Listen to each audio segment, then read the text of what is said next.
Well, good morning, all. It is 9:31. We're going to call this meeting to order. May I please have the roll call? Vice Mayor Baxter, Here. Commissioner Flores, Mayor Marino, Here. Commissioner Powell, Commissioner Sachs, Here.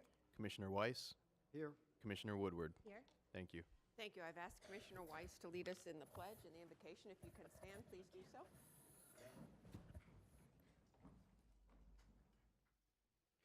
Before we begin our business at hand, let us give voice to our sincere gratitude to the divine for allowing us to reach this day with the abundant blessing that our great community has been bestowed. Let us pray that with sacred guidance from the Almighty for our decision-making, we will continue to work for the betterment of all. Amen.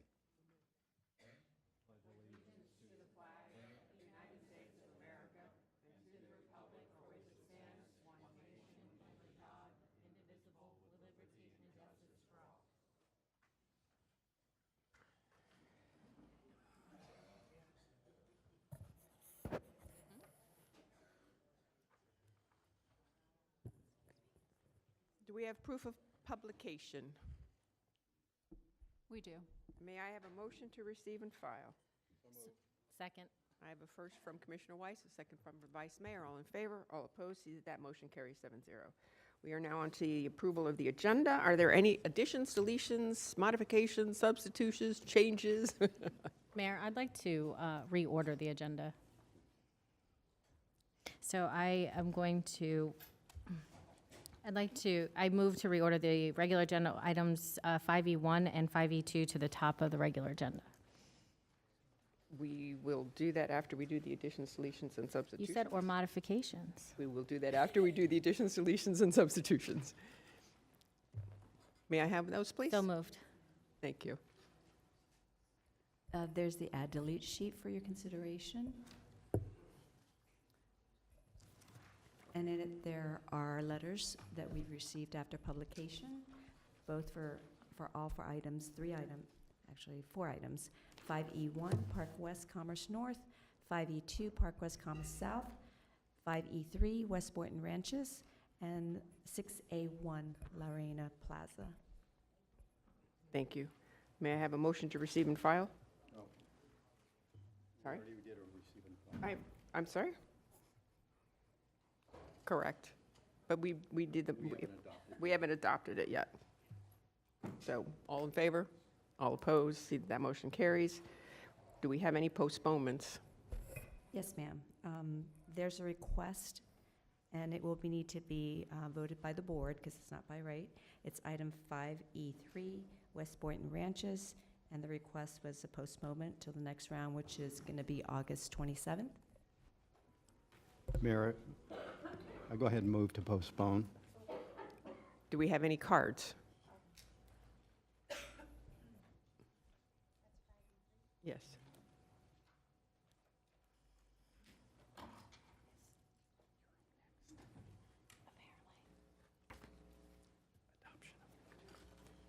We have 3 cards on 5E3. This is just on the postponement. Okay, we have Linda Smith, Barbara Roth, and David Schulson.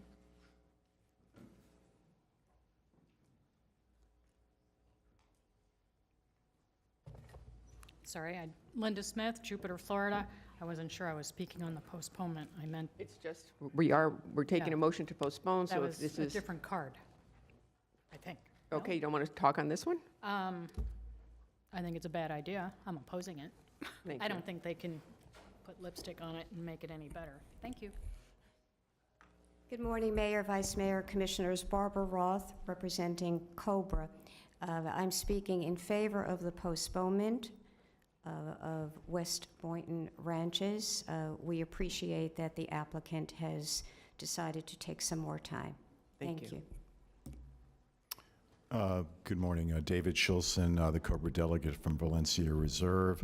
And Valencia Reserve is not opposing the postponement. We are looking forward to resuming discussions with the development team, Jennifer Morton and her team. And just real quick, on behalf of Valencia Reserve. I want to thank each and every commissioner for taking the time to meet with our team in the last few weeks.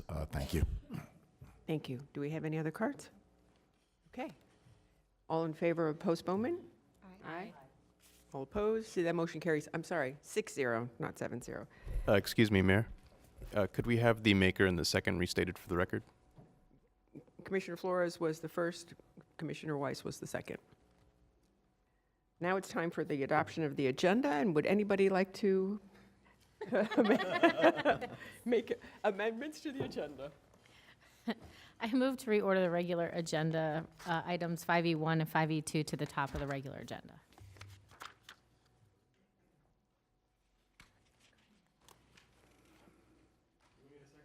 Yes. I have a motion and a second. All in favor of moving the 5E1? Commissioner Woodward? I just wanted to point out, we have a stack of cards for these. Is that, you still want to move it forward? It will be a vote of the board. All in favor? Aye. All opposed? So that motion carries 6-0.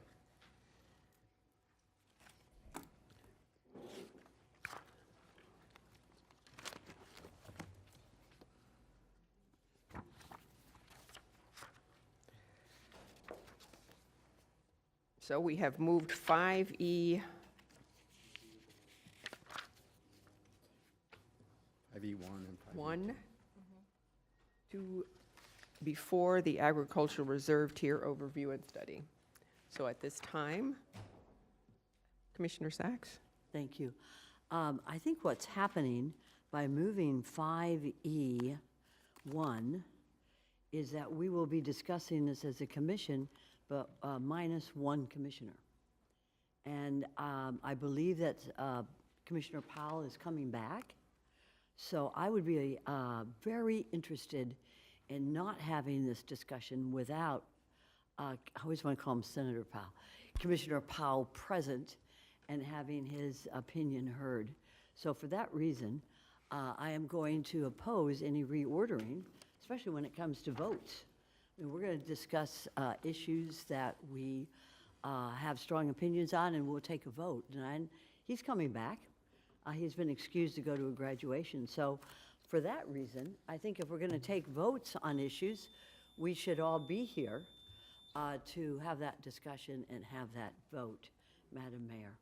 So I would like to have another, and I think that that's, I didn't realize, I don't mind reordering the agenda, but I didn't realize that that is what would occur, is that we would take a vote from the county commission minus one commissioner who is on, I'm sure he'll be here before the end of this session. So I would ask that we discuss a little further the reordering of the agenda.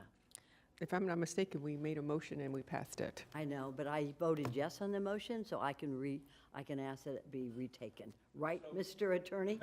Thank you. So, yes, so under the rules, you can reconsider the motion so long as the motion to reconsider is made by a member who voted on the prevailing side of the question. So you can make a motion to reconsider. And may I just clarify the motion that was made? It might actually help you, Commissioner. So it wasn't to put it now or take it first. It was just to put it at the top of the regular agenda items. I don't see any. So we and would if I may still have to respond, get Mayor. through, we still have to get through consent. We still have to get through the ag tier overview and study and the public hearings. So it would be the first thing we would be taking on regular agenda. It's all regular agenda today. There's no So- consent, so it's all regular. It would go right to Right. the top. So it would go in front of the Ag Reserve tier overview and study. And as for a commissioner not being here, it seems lately that commissioners are not attending meetings or are leaving meetings early, so we can't rely on having a 7-member board here all the time, because as of late, that hasn't happened. So I think we have a motion on the table. The motion was seconded.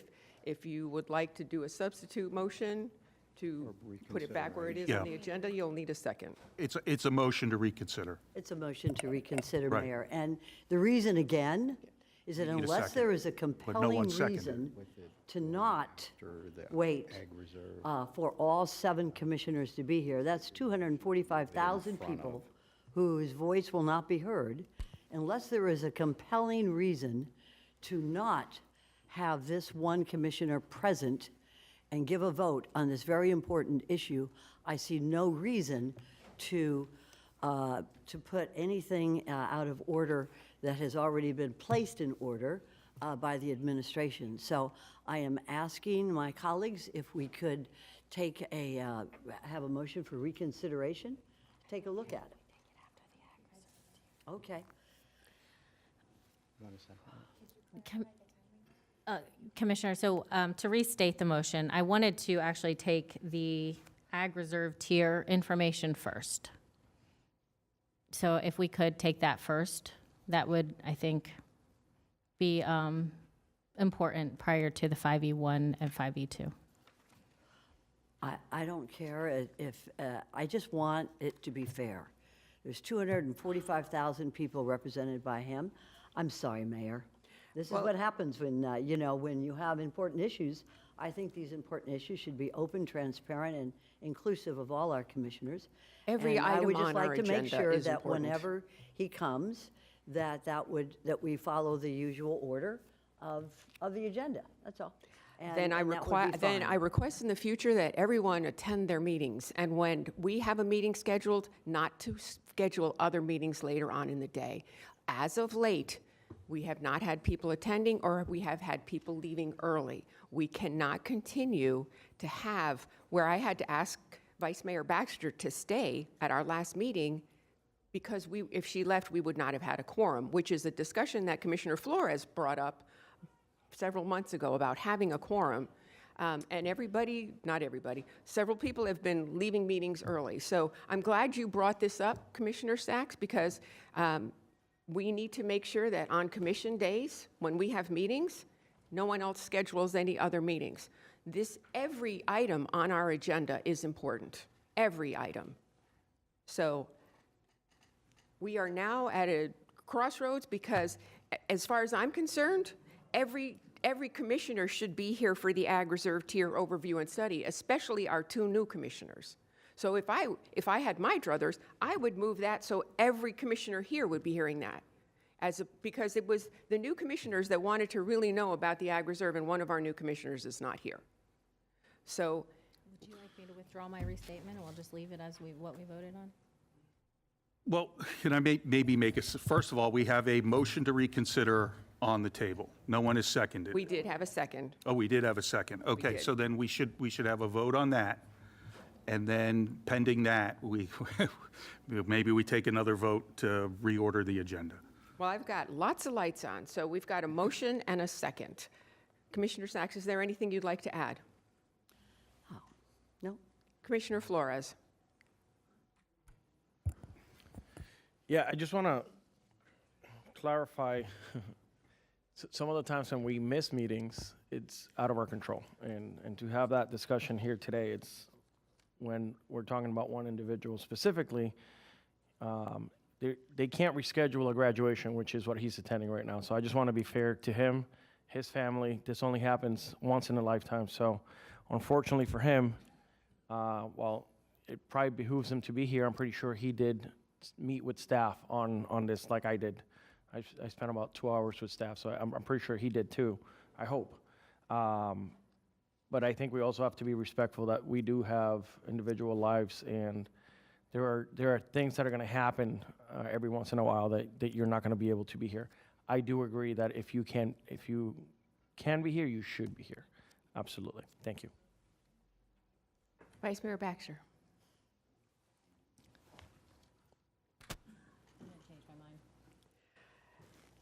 So we have a motion and a second to keep the agenda as ordered. Commissioner Weiss? Yeah, thank you, Mayor.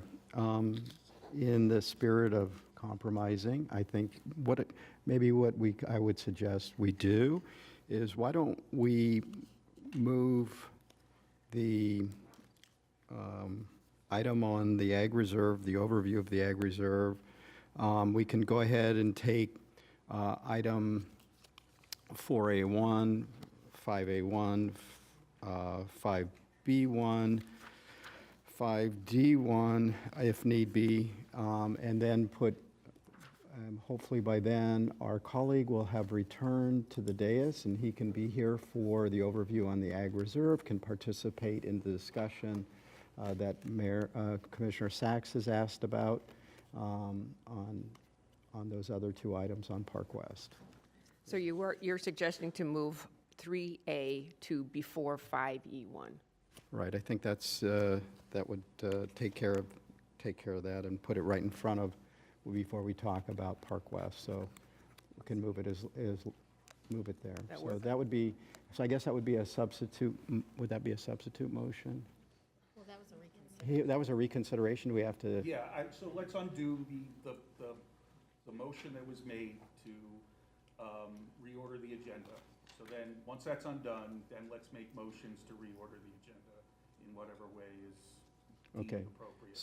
So we need to vote on the reconsideration? Okay, so call the question, I'm ready to call the Okay, question. if now. Mayor, if I may respond to that, I think that's great, and thank you for the compromise. My issue is very singular. When it comes to an issue of a vote and a discussion amongst all of us, since this is the only time we discuss these issues, we need to try to all be here and to make arrangements, because Commissioner Powell had a graduation. He was excused. So I don't want to do anything that would limit his availability to discuss and vote on these issues, Commissioner White. So whatever. So I'm, just to clarify, I mean, we have multiple items on here to vote on. So you want him here to vote on every item?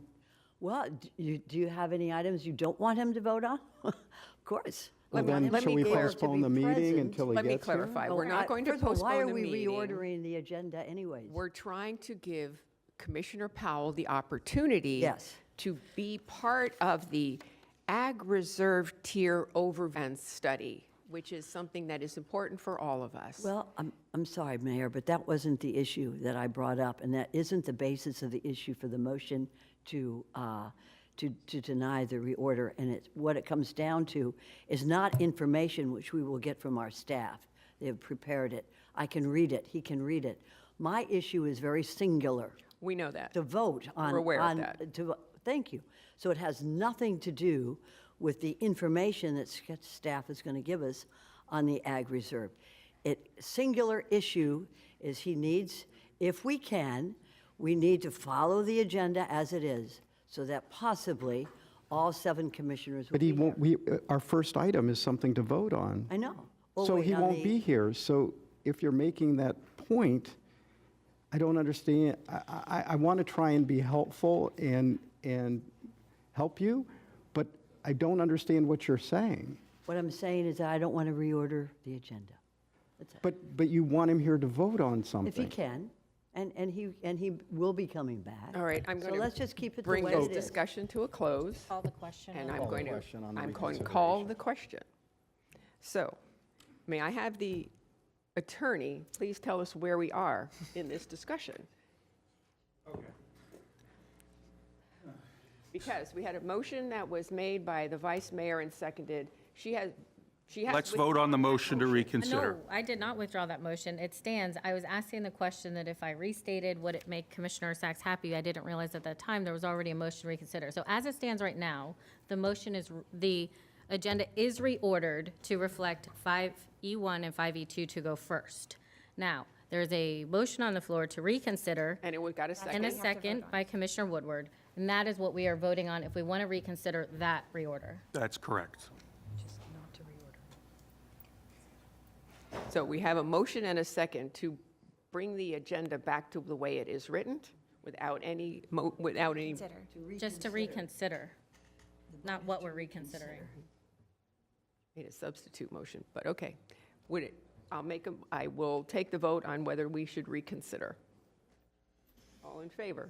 No. Aye. You want to do a roll call? Let's do a roll call vote on that, please. Nay. No, I don't want to reconsider them. Commissioner Flores? Commissioner Sacks, Yes. Commissioner Weiss, Commissioner Weiss? Yes. Commissioner Woodward, Yes. Vice Mayor Baxter, Yes. Mayor Marino, Yes, it's fine. 6-0. So now we can reconsider that, Now what are we reconsidering? your motion. I liked Yes. Vice's recommendation. Now we're back to reconsidering your Are motion. you ready to make your motion? Yeah.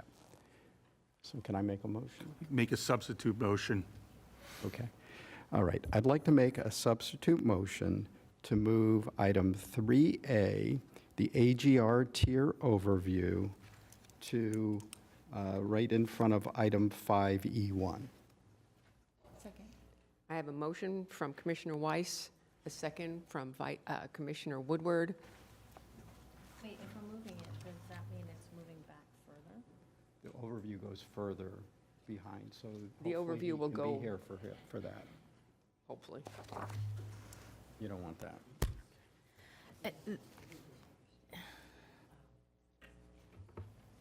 Vice Mayor Baxter. I mean, putting this all off till later in the day is what we're trying to do now, is put this in the afternoon.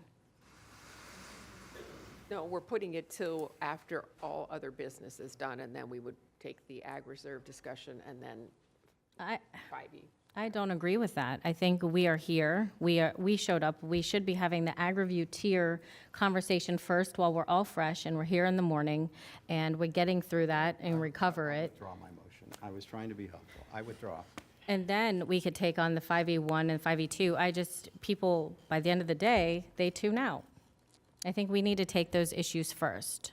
So I don't mind taking the ag reserve tier. So I would move to take the ag reserve tier item or well, if you withdrew your substitute, so I don't know if it'd still be a substitute. I'm withdrawing. I think right now with the withdrawal of the motion, the agenda stands as is. Do we in fact have a motion to adopt the agenda as written? No. Yeah. Commissioner Flores? We already passed a motion which moved item 5E1 and E2 to forward. So that's where it stands right now. I'm just clarifying that point. We're No, we're reconsidering, but there hasn't been another motion made. So until another motion is made, that's what we've adopted.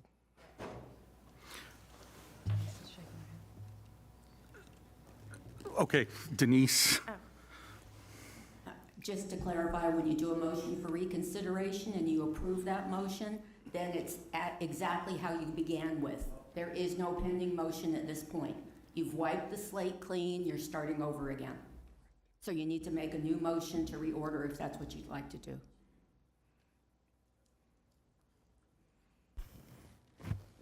So- Vice Mayor Baxter. Thank you.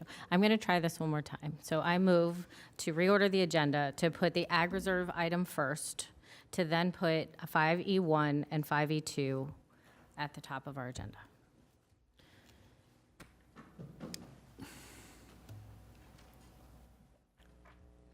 Commissioner Sacks. I'm sorry, I don't understand. According to the agenda, we're going to hear about the Ag Reserve Tier Overview and Study, which was done beautifully by our staff. After that, we have public hearing, and then we go into the votes. So I don't think we should have votes taken before everyone is here. I also believe that under the rules, the public has a right to be heard when it comes to reordering the agenda. What we do here is very important, and it's important that the public have an idea of what's going on, what our opinions are, and what our votes are. So let's get the information, let's have the agenda as Mr. Rutter and the other staff has prepared it, and let's move forward as listed. And that, I just want to get the meeting started so we can go ahead and get moving on it.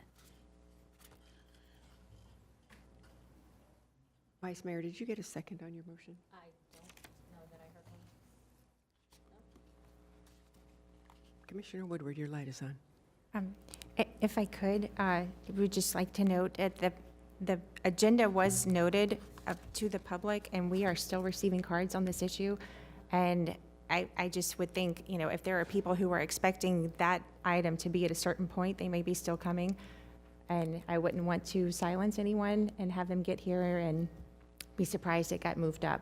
Just because it's a large stack, and I would put that out there, and we are already 26 minutes into this meeting. Thank you.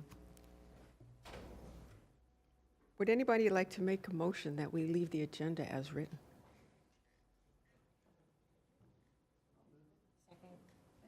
We have a motion and a second to approve the agenda as written. All in favor? Aye. All opposed? See that motion carries 6-0.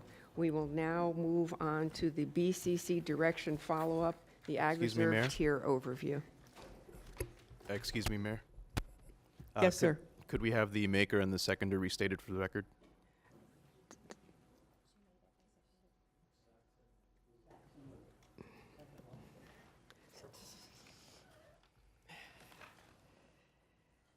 Staff, good morning. Good morning. Yeah, we're going to redo the prayer. This is item 3A, and I know it was at our request that you come back with this, so thank you very much. Good morning. Twee Shutt for the record. Mayor, Vice Mayor, and Commissioners, I'll make it very brief. This is based on board direction. Staff has an overview of the history, really looking at the comp plan and all the policies way back when, 1980s, what's leading up to the current ask of some of the requests you'll be seeing later on the agenda, and then again, direction for what will happen in the future. With that, I'll turn that over to Ms. Stephanie Gregory, who will be giving us a brief presentation on the history. Good morning. Okay, so we're gonna start by taking it back a few years, beginning in 1980 with the county's first comprehensive plan, and before the managed growth tier system. The Ag Reserve was simply known as the Reserve. The boundaries were defined that are slightly different from today, but it introduced limited development options that still exist and served as a foundation for residential development in the tier. The 1980 plan established a base density of 1 unit per 5 acres, created the first plan unit development option, the 80-20 PUD, at a density of 1 unit per acre, and allowed for development rights to be sent outside of the tier.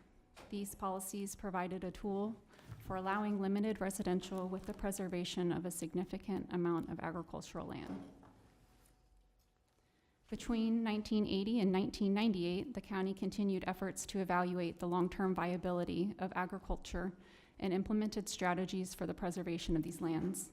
This included the introduction of the 60-40 PUD option and an unsuccessful program to purchase agricultural conservation easements from farmers.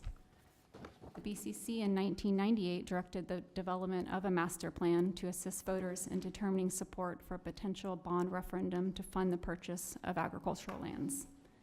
The South Florida Water Management District, which was also looking at the area for its potential to assist with water resource projects, joined with the county in an effort and agreed to assist with funding the study. 2 consultants were selected, CH2M Hill and Dover Coal and Partners. So through extensive public engagement by the consultants, the goals of the master plan were defined in what is known as the interim report. The established goals were to preserve and enhance ag and environmental and water resources, and to produce a master plan consistent with those goals. The 6 objectives included a heavy emphasis on preservation, including enhancing agriculture, environmental resources, water management capability, and open space, while also creating a sustainable form of development and minimizing the costs or impact to taxpayers. So you can see that while the focus was preservation, there was also an understanding that there would be some form of development included. So with these goals and objectives in mind, the consultants in December 1998 presented the Phase 1 report to the BCC and offered 3 scenarios. The status quo alternative reflected the likely development outcome if the county continued the existing regulations of the time. The no bond scenario assumed a development potential with revised regulations, but no land acquisition. In the third option, the bond scenario recommended a bond issue for the acquisition of land specifically for the preservation of agriculture and environmentally sensitive lands, with the goal of reducing the anticipated number of residential units in the ag reserve from 20,000 to 14,000 through the retirement of development rights. The bond scenario was selected and it passed on March 9th, 1999 by a 2-to-1 margin for a total of $150 million, which included $100 million in the ag reserve and $50 million for other areas in the county to purchase environmentally sensitive lands. The bond resulted in the purchase of 2,400 acres, and success led the BCC to authorize the consultants to proceed with the final phases of the master plan. The multi-year planning process culminated in 2000 with the final master plan document. It incorporated the recommendations made by the consultants and staff, as well as documented the final board direction on a series of topics. It also included implementation actions and identified the departments or agencies responsible for bringing the directions to completion. However, the plan and graphic you see here were not adopted by the board. Rather, the board's directives were translated into policy by staff as Objective 1.5, with corresponding policies that were adopted by the BCC in 2001 within the comprehensive plan. The main objective remained, as stated in the master plan, to preserve the unique farmland and wetlands for agriculture, environmental and water resources, and open space. And this was to be achieved by limiting development, including non-residential, to serve only the residents and farm workers of the tier, and limiting the density and requiring residential development to be clustered with preserve areas. Since preservation is the focus, we'll start with an overview of the preserves. The master plan consultants offered a wide range of preservation methods for the board to consider, but ultimately, as previously mentioned, the board went with a bond issue and also maintained preserve requirements for residential and non-residential plan developments. So there are 3 methods for preservation today. The first is through the 2,400 acres purchased by the county through the bond, which is then leased to farmers. The second is through PDD development preserves, which are privately owned, restricted by conservation easement, routinely swapped, and represent a large portion of the preserves that exist today. And finally, there are lands under other government ownership by state and federal agencies under preservation. And the map to the right shows both the lands owned by the county and by other government agencies. There were some unanticipated changes to the preserve areas that the master plan did not anticipate and were not included in the subsequent implementing policies, and they generally relate to the requirements for the PDD development preserves. So this is not the full list, as I will highlight some additional ones later as they relate to the specific land uses. But the first change occurred in 2004 due to a development scenario for Apollonia Farms, which requested to utilize South Florida Water Management District lands to serve as a preserve requirement for a 1,500-acre PUD. The utilization of these lands for preserves was not contemplated, and these lands were intentionally excluded from the calculation of potential units that could be built in the tier. In 2006, additional PUDs like Apollonia brought in more Water Management District lands as preserve. In 2012, the board directed that high value added agriculture uses such as packing plants be allowed within preserve areas subject to specific location criteria. And then in 2014, property owners and farmers began seeking additional ways to expand development options in the tier. And due to the large number of requests, a workshop was held by the board, which ultimately led to a series of roundtable discussions where community groups and property owners were encouraged to outline their formal recommendations. The board then considered and adopted amendments in 2015 related to preserve contiguity to allow smaller isolated parcels to become eligible for preserves. Previously, preserved parcels less than 150 acres were required to be located contiguous to other preserves totaling 150 acres. Also, as a result of the roundtables, was the adoption of farm residences in 2016, which allow an agricultural property with an existing residence to utilize a portion of their residential lot as a preserve area, which then allowed for the sale of those development rights. In 2021, provisions were adopted that allowed for specified Lake Worth Drainage District canal right-of-ways to be eligible for preserve areas. And then finally, last year, text amendments to the comp plan were adopted to allow an agricultural marketplace as an allowable use within an AGR MUPD preserve.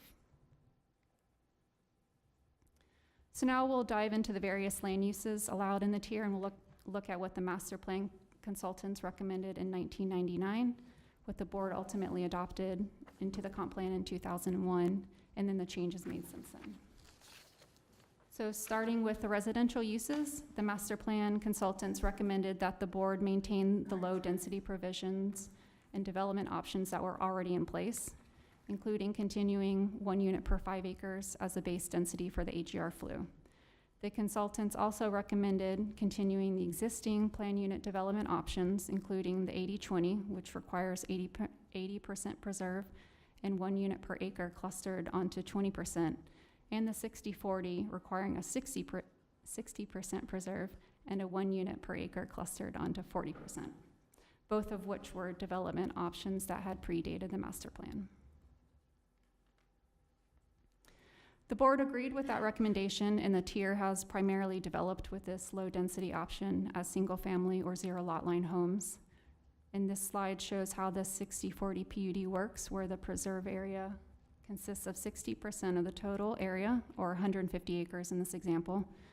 The allowable uses for these preserves include bona fide agriculture, packing plants that are located adjacent to active farming, nursery, equestrian, and passive park uses. The development rights are then clustered onto 40% of the land at a rate of 1 unit per acre, but actually results in a net density of 2 to 3 units per acre. So also notice that all of the drainage and infrastructure to support the residential use is all included within the development parcel. In addition to the PUD options, the consultants and the board also desired residential uses in the traditional marketplace developments, also at a density of 1 unit per acre, in order to create a true mixed-use project by providing a variety in housing types and to create a place to shop, work, and live, reducing the need for a car. Canyon Town Center, shown on the left, is approved for up to 93 units, but only site plan for 34. And Delray Marketplace is approved for up to 96 units, but only site plan for 73. Neither site, as you can see from the aerial, has developed with the residential component. So as previously mentioned, the Ag Reserve developed almost exclusively as single-family residential at that net density of 2 to 3 units per acre. Starting in 2017, there began an interest in developing multifamily projects, which, due to the regulations at the time, would have required a significant more amount of land to cluster the units in order to achieve the higher densities. So of the 6 applications that went to the board between 2017 and 2021, 5 applications were either withdrawn or denied by the board, and then the only one initiated was for Reserve at Atlantic. In the fall of 2021, with Reserve at Atlantic still in process, staff held a workshop with the board seeking direction on higher density requests in the tier. The board directed that a new higher density option be created in order to facilitate workforce housing in the Ag Reserve. The criteria for sites to seek the new essential housing FLU included the allowance of up to 8 units per acre, located on Boynton Beach Boulevard or Atlantic Avenue, extending from the Florida Turnpike to 1/2 mile west of Lyons Road, requires 25% workforce housing on site with a 60% preserve. However, unlike the 60-40 PUD, where all of the necessary drainage to serve the community is required to be included in the development area, the EH FLU is allowed to have a 10% water management tract within the preserve area. Following the adoption of the new land use designation, the Logan Ranch residential project became the first site adopted with EH. Around the same time of the multifamily requests were increasing, there was also an interest by property owners for the development of congregate living facilities in the tier, as none were built due to the density constraints. So in 2022 and 2023, 2 applications, All Seasons Delray and Erickson Senior Living, proposed a new development option to allow for independent, assisted, and nursing home uses, up to 8 units per acre with a modified preserve area requirement. So this chart summarizes the evolution of residential policies in the tier from the 60-40 PUD established in 1995 at 1 unit per acre to the inclusion of the most recent additions for higher density development options in 2022 at 8 units per acre gross, which end up around 20 units per acre net. As you can see, as each new development option was proposed, the requirements were modified from the original residential option as it relates to location, density, minimum acres, the required workforce housing percentage, preserve percentage, and the preserve uses. In looking at the commercial uses, one of the fundamental tenets of the AgriReserve Master Plan was to focus the non-residential development internal to the tier at a central location for sustainable development, and to ensure that commercial development did not exceed demand and thereby serve as a draw from outside of the tier. This was achieved through several policy recommendations by the master plan consultants, including a commercial cap, which is unique to the tier. The consultants recommended a maximum of 1,100,000 square feet and recommended that the space be evenly divided between 2 mixed-use centers and that all new commercial development be required to have a 60% preserve. The board adopted these recommendations by policy in 2001, with the exception that the commercial cap was reduced to 750,000 square feet. The board also limited the extent and location of mixed-use centers by requiring commercial uses to be located within a quarter-mile Boynton Beach Boulevard in Lyons or Atlantic Avenue in Lyons. In 2005, the BCC selected 2 centralized locations, one at the north end and one at the south end of the tier, in order to reduce potential trip lengths and to encourage a more sustainable development pattern. The 2 mixed-use centers selected are the locations we now know as Canyon Town Center and Delray Marketplace. So a lot of the changes to the AgriReserve came out of the roundtable in 2014 and board workshop in 2015, including board direction to staff to allow for additional neighborhood serving commercial and to address commercial uses that predated the master plan, what we refer to as the pre-existing uses.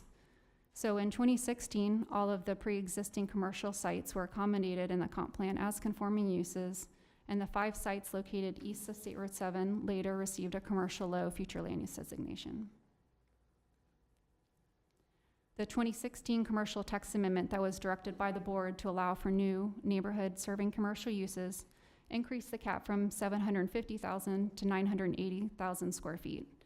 At the request of a property owner during one of the public hearings, the board also exempted sites 16 acres or less from the preserve requirement, but maintained the location criteria previously established. Within the next 2 years, the board adopted 8 sites to commercial low, and all of the available square footage in the cap was accounted for.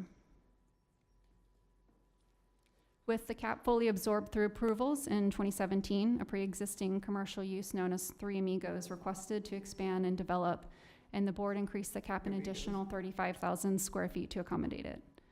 A request to exempt self-service storage in 2020 for another pre-existing site known as West Boynton Center was also successful and adopted by the board. So the cap today is at 1,015,000 square feet with just over 10,000 square feet remaining. So this slide shows the Boynton Beach Boulevard corridor. This shows the land uses that have been adopted over time, and we have the quarter-mile radius shown in red, where commercial is allowed within the pre-existing commercial sites in pink. And this slide shows Atlantic Avenue with that same quarter-mile radius.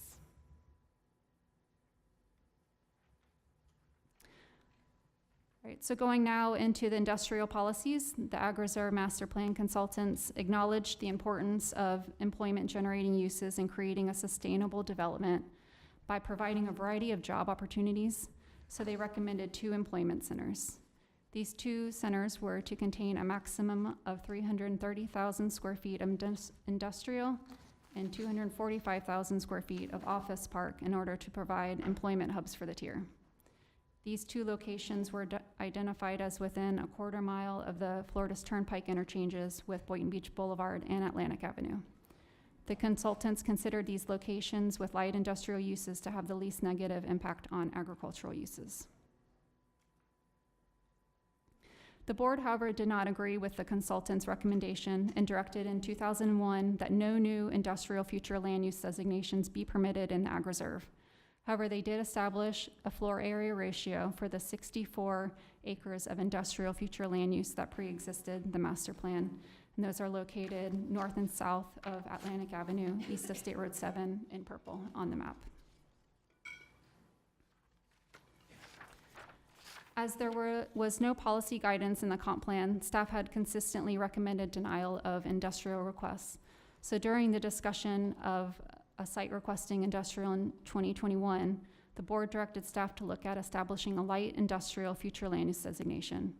The board then adopted in 2022 a text amendment to establish the commerce flue in the comprehensive plan with additional criteria and preserve requirement. Since the creation of the commerce flue, the board has adopted 6 amendments, totaling a maximum potential of just over 2 million square feet. So this slide summarizes and compares the previous non-residential policies and shows the evolution between 2001 and now of the commercial future land use requirements as it relates to the location criteria, the cap, and required preserve percentage. And as you can see, the preserve requirement for commerce established by the board differs from commercial.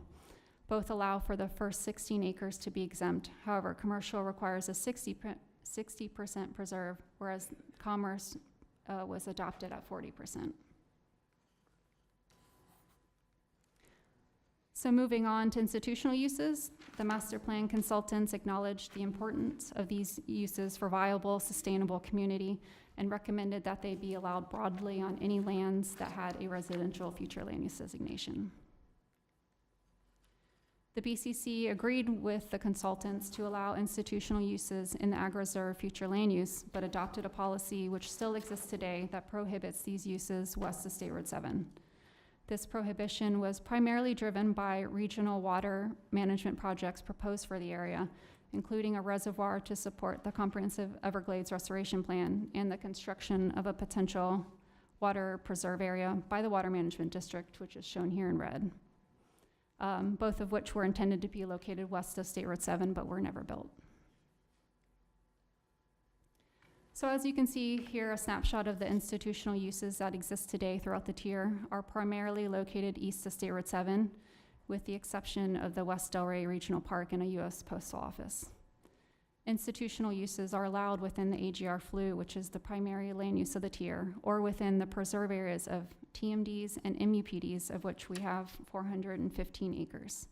However, they are not allowed within the residential PUD preserves. In looking at changes over time, in 2005, the board adopted an amendment to institutional for the Bethesda West Hospital. And in 2016, the 3 existing institutional uses, Eternal Light Cemetery, Faith Farm Ministries, and Caridad Center, were added to the comp plan to acknowledge their conforming use status. So with the history complete, we'll now look at the current status of the tier through data and maps created by our zoning director, Lisa Mayer, which will show how all of these policies and changes have been implemented since 2001. So this is the snapshot from the last Ag Reserve workshop that was held in March of 2023. And the highlights include of just over 22,000 acres in total in the tier, that 29% is residential, 4% non-residential, with 60% of the land in preservation and 582 acres, or 3% of the total acreage, as other remaining lands. And we consider the other remaining lands as parcels with development rights, but not in preserve status nor with an approval. So you can see at the time we had a significant acreage, or 3% of the total lands in process as pending applications. The snapshot today shows a slight increase in residential from 29 to 30%, but also shows an increase in lands in preservation from 60 to 61%, with other preserve uses increasing. Other remaining lands were slightly reduced from 582 acres to 489, and pending applications are down to 0.5% of the total land area. So this slide shows the location and existing uses of those other remaining lands, including the pending applications in pink. And this one is a look at the PDDs, which there are approximately 14,000 acres approved, with almost 5,700 acres in development, which is over 8,000 in preserve. There are 13,000 units approved, which is close to the 14,000 anticipated in the master plan with the bond purchase. This includes over 11,000 built units and almost 1,400 approved but unbuilt CLF beds. For the PDD preserves, there are just over 3,000 acres in government ownership and 5,000 in private ownership. So here's a comparison of the master plan graphic with the 2025 snapshot. The development that has taken place is a bit more spread out than what was originally envisioned, but the areas west of State Road 7 are primarily in preservation with non-residential uses along the main corridors.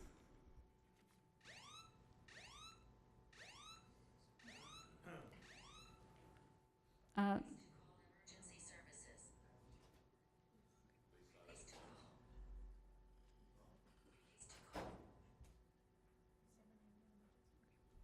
continue. Okay. All right. Everyone okay? Please silence your cell phones. Okay, so there are currently five amendments in Ag Reserve in process. The first one, West Delray RV Resort, will be on the May BCC zoning agenda for adoption, and the 4 remaining are on the agenda later today. And so now I'll turn it back over to Twee. Since I've been here, you know how many workshops we've had on the Ag Reserve? Yes, as you can see, with our history and review of what's led up to today's, for the board's consideration, we do have several items that we'd like to draw to your attention. Again, in this slide, it shows there are requested uses in the preserve area. Institutional uses, as Stephanie's mentioned, recreational, as well as passive parks with lakes. As land becomes more scarce, as development priorities become competing priorities, we do have several clarification we would like the board to consider and give us some direction on. For the purpose of consistent implementation of some of the future land use, also for transparency, and then also to make sure that there is predictability for the development industry. So go to the next slide. Again, this is a summary of the allowable uses in the preserve area. As stated by Stephanie, there are various changes that have occurred on what is allowed and what is, not allowed in the preserve area through the years. So with this slide, there are, in the tan colored at the bottom, those are the allowable uses in the preserve area, in the residential PUD preserve areas, as well as the ag or commercially mixed-use type of preserve areas. So in the residential portion, Stephanie had mentioned, in the essential housing future land use, there's a maximum of 10% that's allowed for stormwater management purposes. And in comparison to the ones that involve commercial, there's 100% allowable water management, storage purposes in the commerce flu. So let's go back to, again, what the comprehensive plan actually states. In this policy, 1.5IJ, it specifically stated as before, no more than 10% of the total project preserve area is allowed, subject to some of the criteria listed from letter C through E.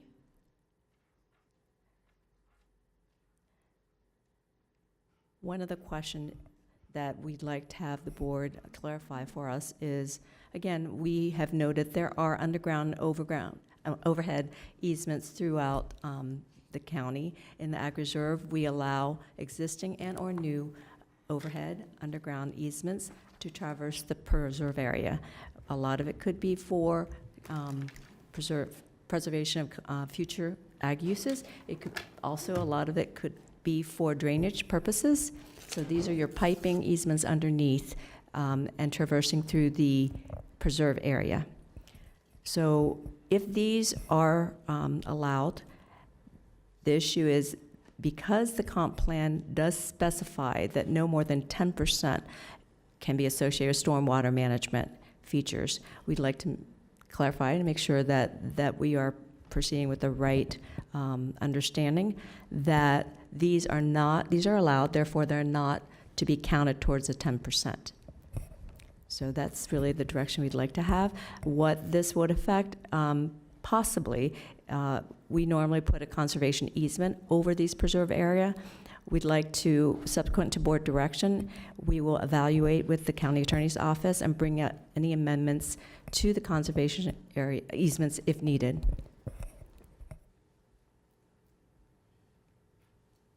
And again, circling back to board direction back in February, we'd like also for direction in terms of a study for the area, if the board chooses to.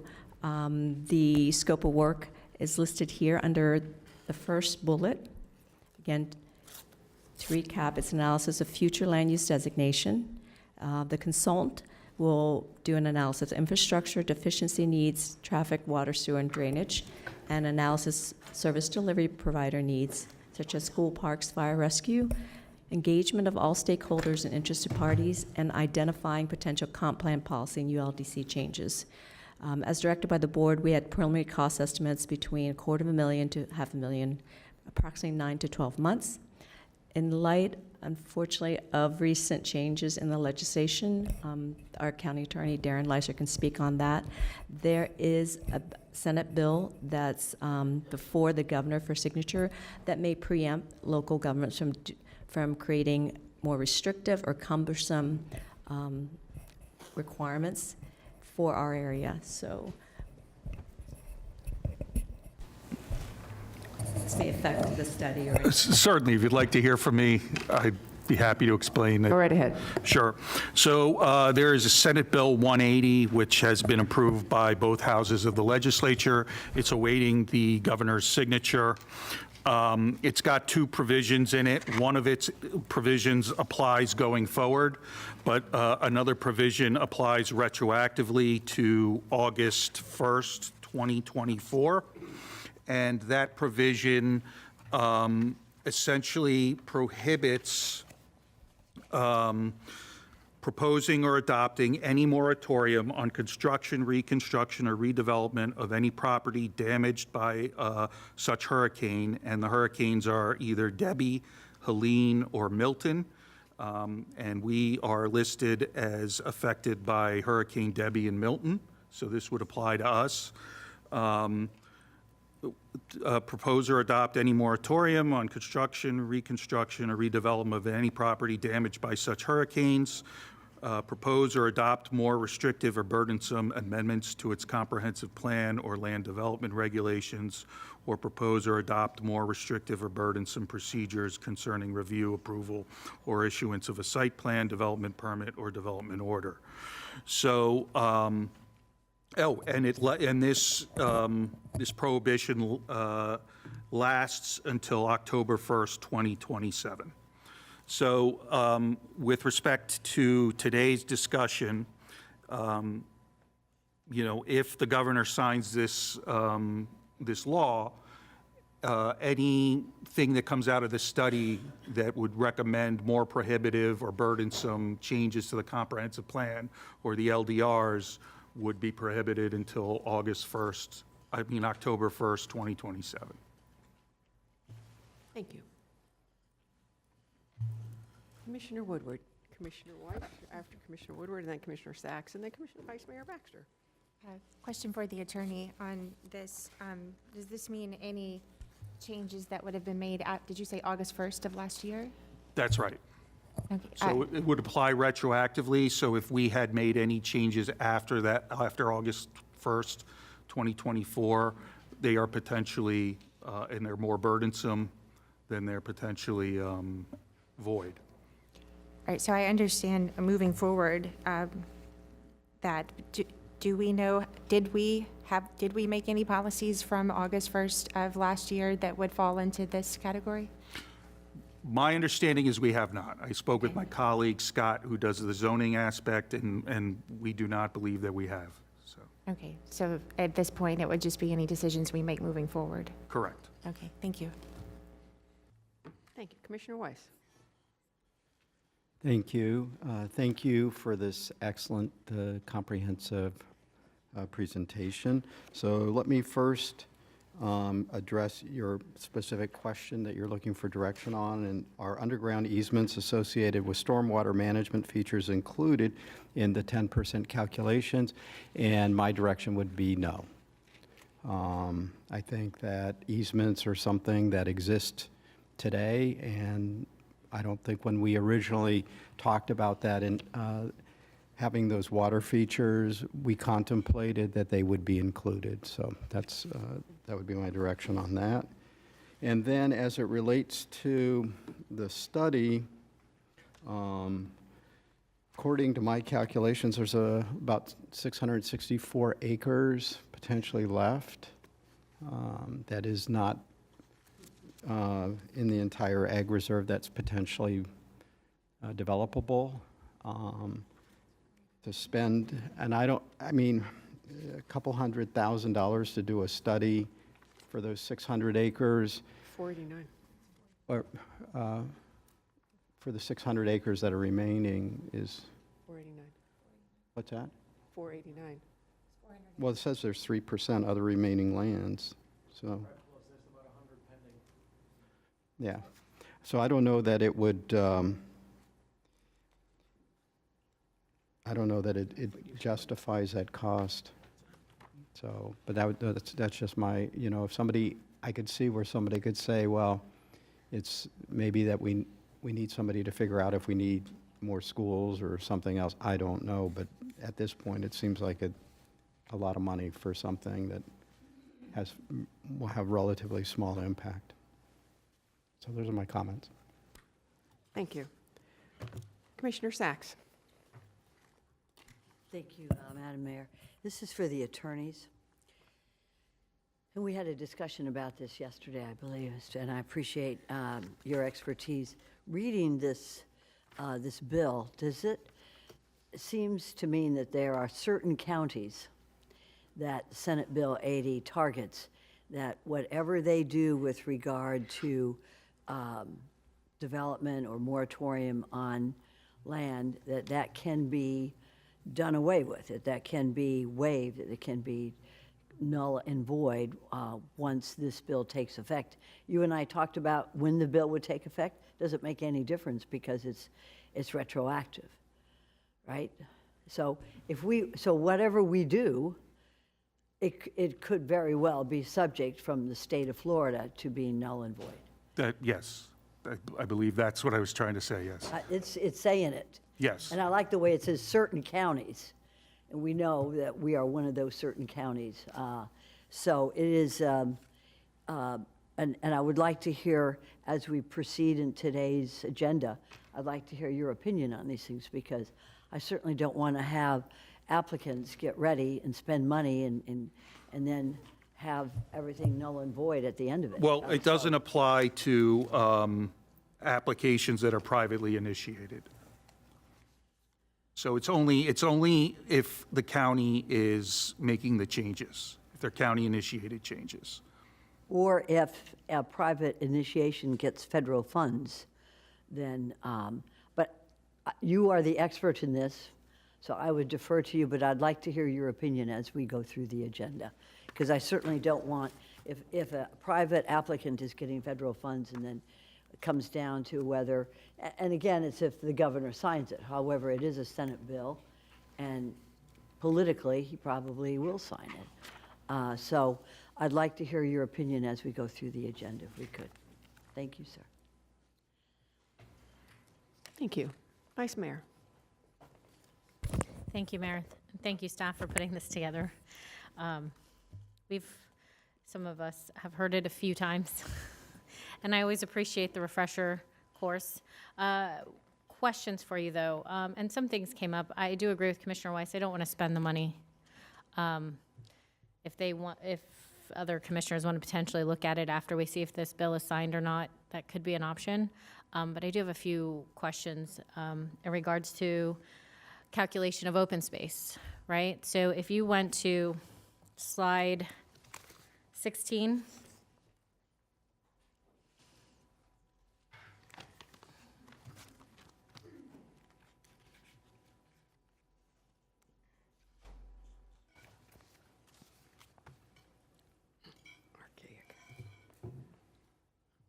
So there seems to be several properties in the ag reserve that have this clustering of development. Would you like to, or if someone from staff could share with us the history on why that was done?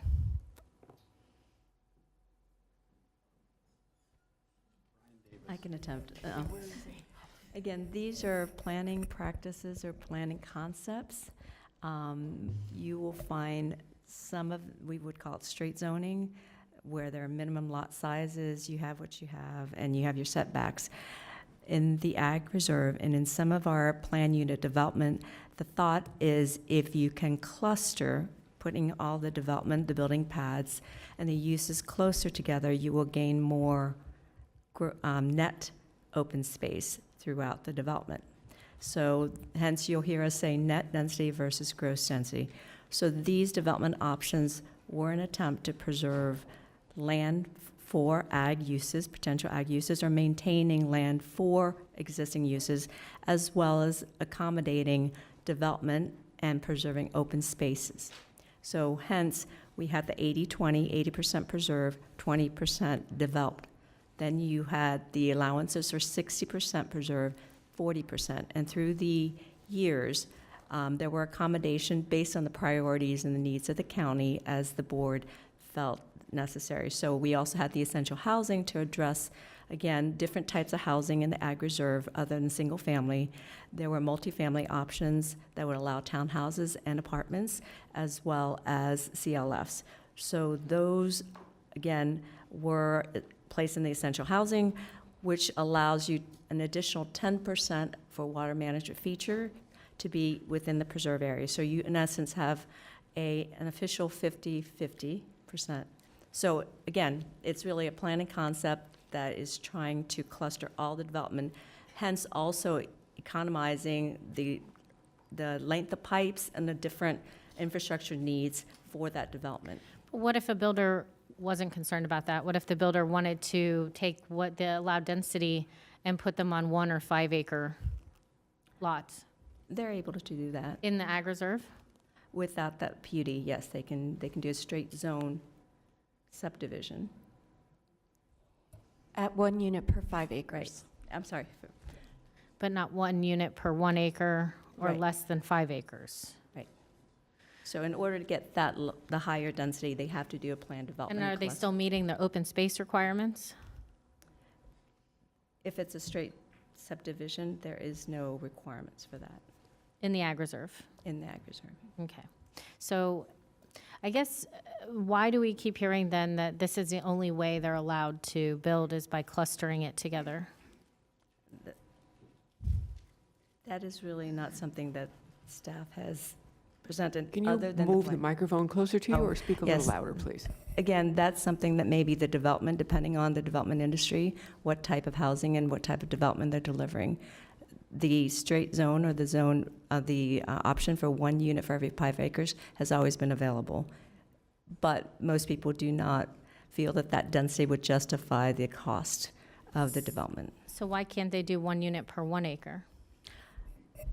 because the only option in the ag reserve for that higher density is the PUD option, the planned development option. That was what I was getting at. Yeah. It's a choice for the developer. Well, does the developer really have a choice? What if they wanted to spread it out instead of clustering it together? It doesn't sound like they have that option unless they spread it out onto 5 acre lots. Is that the case?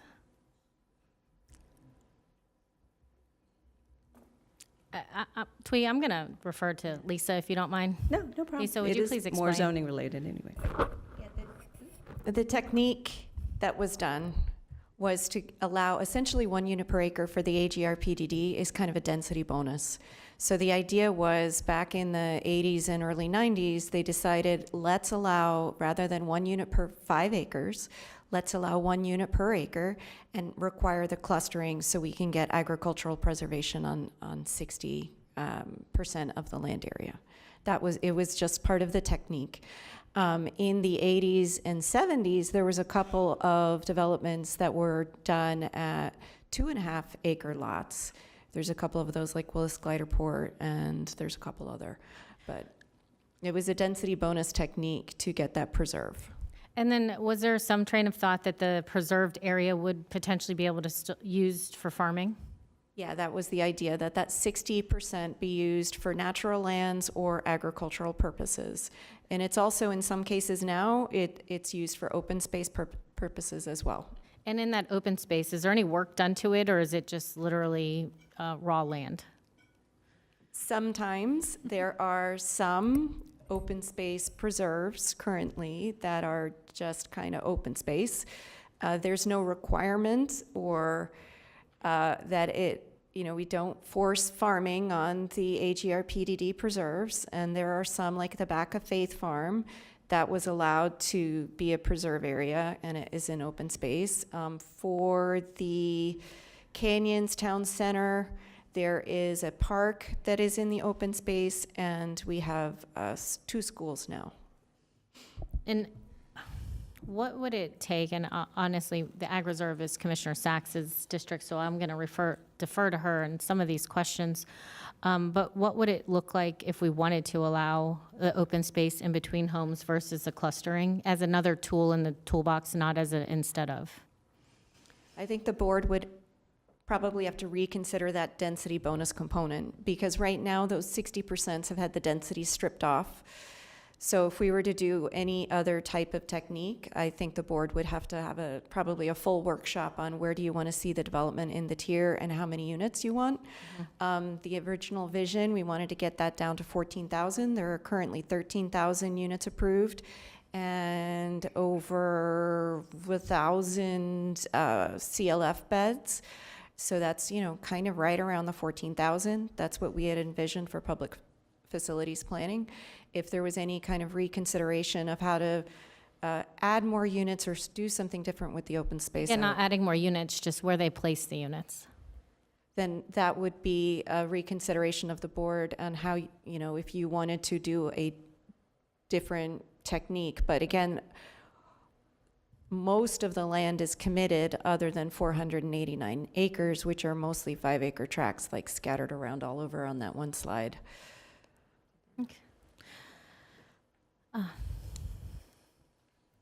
Okay, thank you, Lisa. Commissioner Woodward and Commissioner Sachs. Thank you, Mayor. Thank you for the presentation. Some stuff has changed since the last time we've talked about this, a few numbers. I wanted to just go to the end where you were asking for board direction, and I agree with Commissioner Weiss about the drainage and the easements not having to account for that and allowing that, especially I think there was underground utilities that were discussed, and I'm good with leaving those. I wanted to, and I do think I agree as far as on not paying for a consultant to do a plan. I mean, you guys know a lot about this. It was a big ask for you, but you live it, so you were able to deliver this for us. I wanted to go back. I had a couple of questions on, I think it was slide 11. We'll start where we had talked about number of units and, like there's the preserved land. We're in this general area, and you mentioned how many units, 13,000 and change. Are those actually built or approved? They're almost entirely built. There's 11,000 built of the AGRPUD preserves. I have a spreadsheet. So, yeah, there's 13,367 in the AGRPUD preserves units approved. There's more units approved and unbuilt in Canyons. And then we have about 1,200 units approved and built in Willis Gliderport, Delray Lake Estates, Rio Poco, some of those subdivisions, Horseshoe Acres, Tierra del Rey, and Lorena. So how many actual residential units are in these 22,000 acres? In the whole tier, the total number of residential units, did I put that on a slide? And I'm going to ask for separate for CLF and essential housing, so to keep those separated, please. Yeah, I have to look at. Just bring it up. Did we put did that include? Yeah. That's the AD Did that include? Page 44.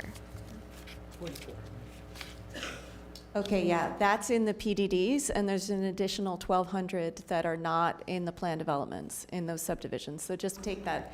So 13,000 approved, plus the 1,200, and then that would be the total amount of development available in the tier right now that are approved. So the 1,200 that you were talking about are going to be the larger ones that were probably already there when Yeah. this was designated? Those aren't part of any planned group, but they are residential? Yep. Okay, that's 1,200, you said?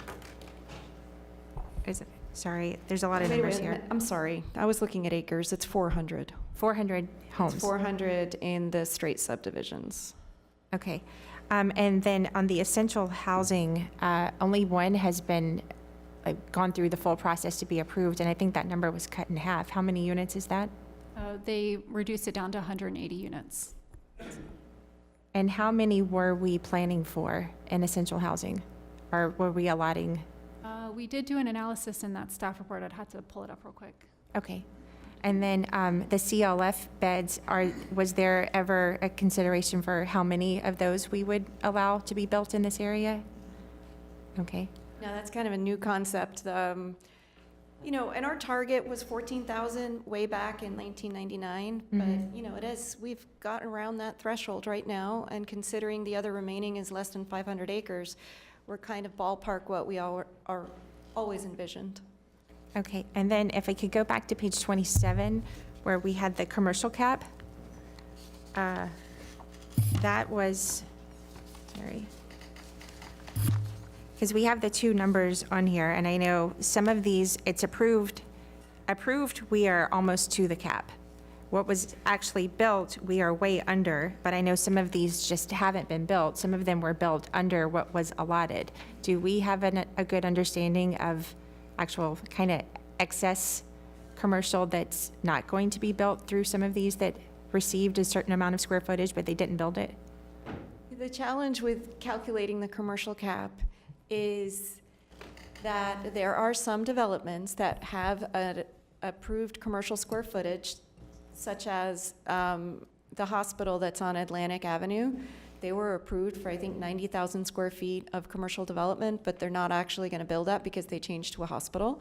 So there is kind of this kind of disparity between the future land use adopted ordinance in the potential square footage that they can have versus what they're ever going to actually build. That's what makes managing this cap very difficult, and there is not a cap on residential units. There is not a cap on the CLF beds, and when we did commerce, staff didn't recommend a cap on that square footage either, because it's just a very difficult figure to manage when you have multiple sites and multiple applications and multiple things in play.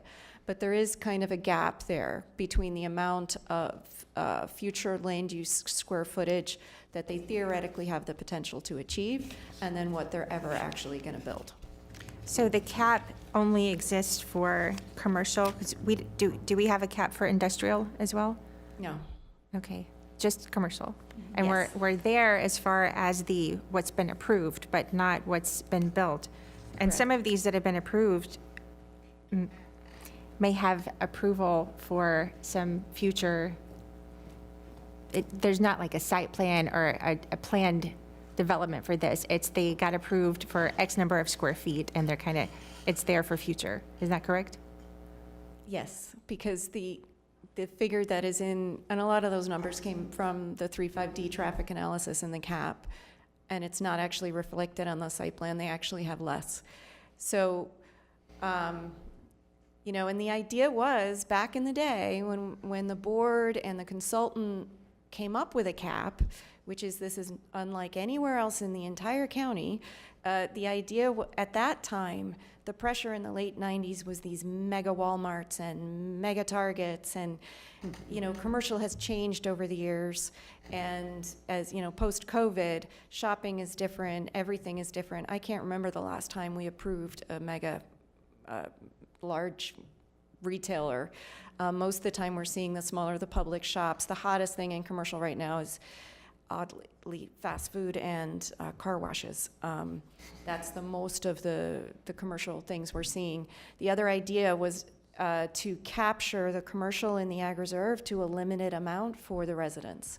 They didn't want it to be a draw for other people coming in. So that's why it's at Lyons and Boynton and Lyons and Atlantic. But in 2005, 2006, the board said, how about allowing some small neighborhood serving commercial? Then we made some changes as went through with the presentation. We upped the cap. We eliminated the acreage cap that had been there at the time, a maximum of 80 acres. And now we are here with this. I mean, an alternative could be eliminating the cap or adding more policies in lieu of the cap to a different technique for managing commercial growth. Okay. Is this something in lieu of us hiring a consultant? Because I think for me, this discussion and along these lines was what I was hoping to get from this. But would you feel comfortable being able to bring back to us maybe some potential policy changes or adjustments on addressing the commercial cap? And I mean, because I think a lot of the development pressure is going to be commercial or industrial uses, and for us to kind of manage, and we're talking 489 acres that are unattached or whatever at this moment. So it's not a lot, but I mean, if this is where the pressure is coming from, be able to help us, look at this in that way and realize, some of these may never be, I mean, if they've built it and they were under 30, 40,000 square feet, what was allotted, and there's a parking lot there now, I mean, are they ever going to build an extra 40,000 square feet? So I think for us, it would help us to adjust this and discuss the cap. I don't know about eliminating it. That's a board discussion, but that was one of the things I hope to get from the consultant, what to, allow in these last 489 acres, what is existing, and what's the reality of what we have approved. It wouldn't be difficult to look at the Boynton Beach corridor and the Atlantic corridor, the vacant lands that are there, the approved and built in the commercial that are subject to that chart right there, and to come back with a more specific analysis, because we have all of the site plans. And, as far as the other remaining goes on those two corridors, there's the item that got postponed today. There's another strip of land on Boynton. And then there's two areas along Atlantic that likely might get asks for future industrial or commercial. I mean, but really those two corridors are where we see the requests, and it would be possible to do that analysis on this chart and come back. Okay. I have your answer for the essential housing. So we did do an analysis when that was adopted by the board, and based on the the location criteria for essential housing and the minimum acreage size, we had estimated that there could be a maximum of 268 acres eligible for the essential housing future land use designation. Obviously that would require a land use amendment by the board. And that would have resulted in 2,152 units. Okay, thank you for that. Okay, and then I guess just my last question would be, oh wait, I lost my place. Maybe come back to me. I have too many pages. Thank you. Commissioner Sachs. Thank you, Madam Mayor. You all did a great job here. Really did. Thank you very much. And I can hear my colleagues saying, why do we need to hire a $250,000 consultant when we've got this kind of expertise? Were any of you here when the Ag Reserve was created? I thought so. Didn't want to say it. And you were here too, right, Twee? Okay, I need a little history lesson. I think, was Bert Aronson here in this seat? All right. I don't know if this is the exact chair, but I know that he was very important in that discussion. Okay, this is the question. Now, I know the answer to this, and I'll bet you do too. Why the Ag Reserve? Why this location? Why this area, which I represent? Why did the commissioners here and staff want to preserve this particular area of Palm Beach County?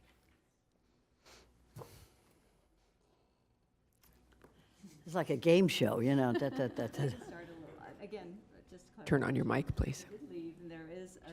Your microphone.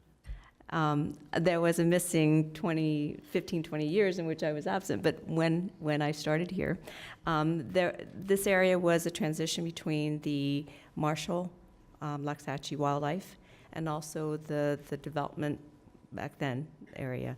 And there were certain produce and farming capabilities that is afforded in this area as well. So again, both with the preservation and the environmental water sensitivity, as well as just serving as a buffer to the wildlife refuge. There is some concept back then why this area was special. So Lisa can fill in. Something else to add is there was a lot of emphasis in the 90s about the Gulf Stream and how this area had a climate that was different than others, and it was internal, and it could have vegetable farming that was unique at the time. So the combined effort of the climate and the East Coast buffer kind of protection was the Exactly idea. correct. Both of you are correct.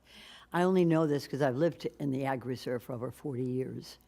And I couldn't understand, why are we having, welcome to the Agricultural Reserve, what is so special? And it's the soil, it's the dirt. And it's between the sandy soil of the east and the muck of the west, and we have that wonderful, so the agriculture in the Ag Reserve is special, right? It's special because we have dragon fruit, we have, I think, Mr. Yi produces, who's one of the farmers, produces all of the Chinese vegetables for all the Chinese restaurants in Palm Beach County.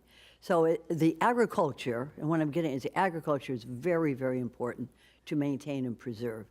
Question, the two corridors that we talk about and my colleague was questioning about, was that not from the early 1990s when it was created, was that not for retail or commercial to take care of the farming and equestrian communities that were there? So in other words, instead of necessarily having a shoe store, it would rather be a feed store, which there are there, but it was to serve the needs of the farmers and employment for the farmers and equestrians at that time. Was that the purpose, not of having these two corridors, and I'm talking Atlantic and Boynton Beach? Yeah, that was the intent, to serve both the residents, the farmers, and the farm workers of the tier. Okay. And we never got rid of that. I mean, we still want to do as much as we can to take care of the farmers because we want to preserve agriculture there. No other place do you find the fruit and vegetables grown in the Ag Reserve anywhere else, I believe, in the state of Florida. So it's pretty precious. Thank you for your work. Thank you. Commissioner Flores. Commissioner Sachs, did you want to give input on the study or the easement? Okay. Commissioner Flores. So in regards to the study, staff, do you find that there is a need for any of the items that you're requesting in this study? Has there been any requests from the school district or from fire or anyone to make you feel that a study is warranted?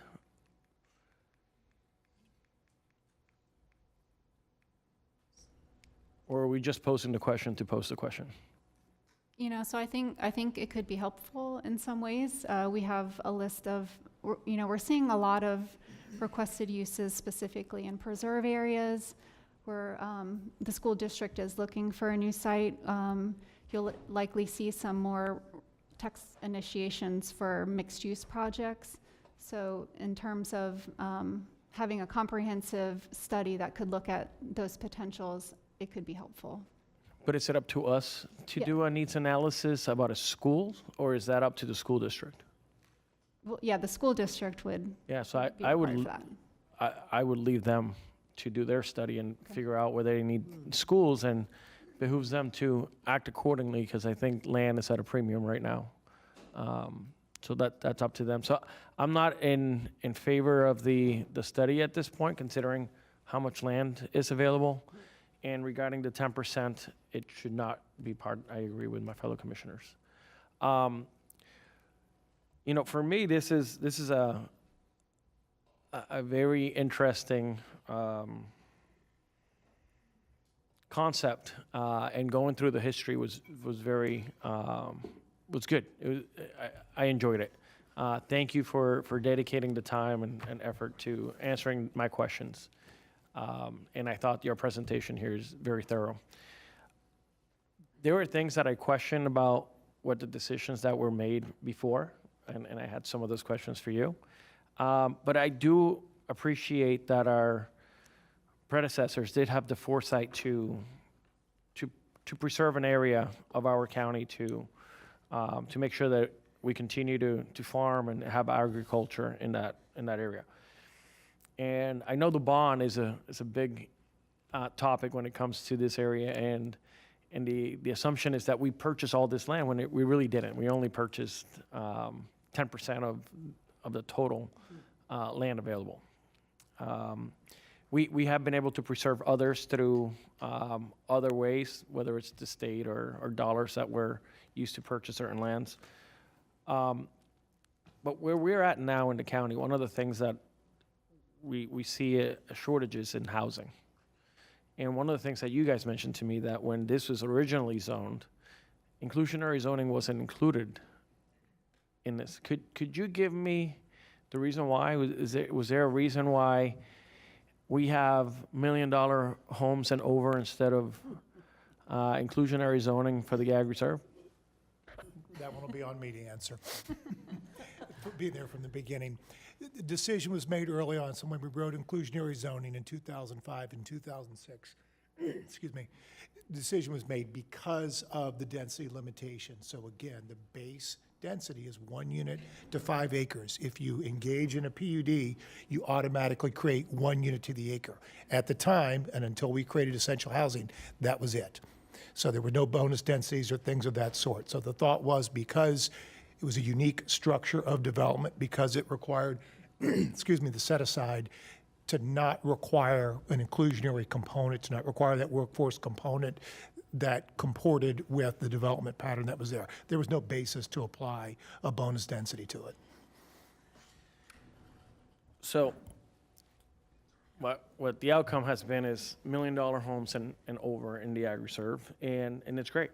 However, what we have seen in this county is that we have a shortage of workforce housing and affordable housing. And this board has adapted to the times changing, and they have made changes through the times to include essential housing in 22. So to me, it's enlightening to see what's happened. But I think the issue here was also that we didn't properly plan from the get-go. And I'm glad that this board has been able to shift and adjust to the times. And I think having that flexibility is always important in any planning, because as time goes, what we've seen from when this was originally created to where we're at today, that it's not the same times that we lived in. Our population has grown tremendously, and we've been able to adjust to that. So from the staff, thank you for catching us up to speed. I know you guys spend a lot of time with me. I'm assuming you did the same with my fellow commissioners, so thank you. Thank you, Commissioner Flores. Do we have some cards? We have 7. Why don't we go ahead and take those? We'll start with Linda Smith, Dr. Lori Vinecourt, Brian Seymour, and Jean Strojek. We have 2 microphones. Linda Smith, Jupiter, Florida. Thank you, staff. I always appreciate the presentations, and this is wonderful to get a recap. I understand that, this 5-acre plots and all that, back in the day, that might not have been considered luxury back then, because the price of an acre was so much less. Of course, we know what's happened. It's luxury communities, and I understand that. And I'm going to say this once today, because we're going to be talking a lot. This and other previous commissions have systematically destroyed the ag reserve with the death by 1,000 cuts. We've always been hearing that phrase. We also heard that there are about 500 acres left allowed to be developed. But I did some quick math, and I think you're hearing about 100 acres today. So we'll see how that all pans out. They're all asking for privately initiated tier changes, FLUA amendments, and text initiations. It was pointed out Canyon and Delray Marketplace should have 180 units. Let's develop those and they've already been approved. I don't understand all this talk about essential housing. And I understand that the county only purchased the 2,400 acres, but the comprehensive plan was adopted. Originally, that 60% preserved land, I don't believe was to be used for drainage. I'm not talking about the easements, I'm talking about the site drainage. I mean, if the project wasn't built, it could be 100% preserved land for agriculture. The State Road 7 line in the sand has been crossed multiple times, and I asked the board to please in the future protect the preserved lands that we have been designated through this process and hold the owners of that land accountable to maintain them, whether it's an ag reserve or in just open land. Open land also needs to be maintained against exotics and trash and whatever else might be happening there. Please don't let the future needs, whether it's a school district need or fire station or whatever, to chip away on this land. It was hard fought to own and to preserve, not to own, to preserve, and please keep it intact. Thank you. Good morning, Mayor and Commissioners. I'm Lori Vinacore. I live at 10626 Lyrena Road in Delray Beach in the Agricultural Reserve. I'm a farmer and also president of the Alliance of Delray Residential Associations. I was one of the 19 leaders that participated in the 2014 Agricultural Reserve Roundtable. Just to expound on what staff had written regarding the Thomas Produce Packing Plant.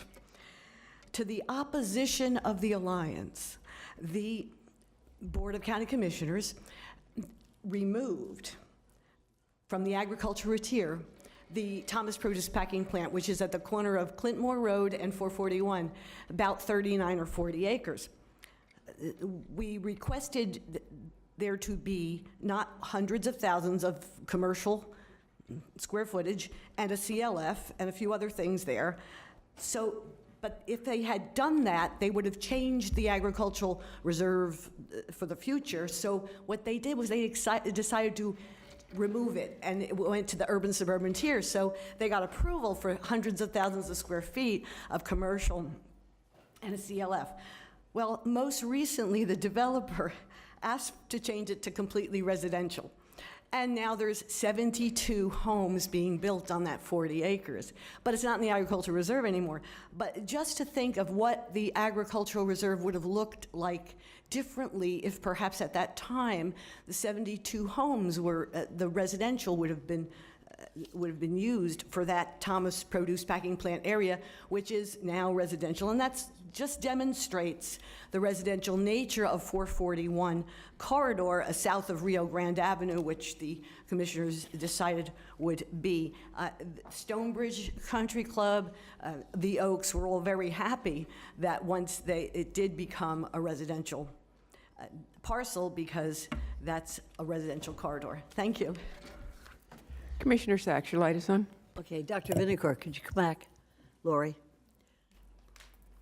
I know you're president of the Alliance, but you also say you're a farmer. Yes. What do you farm?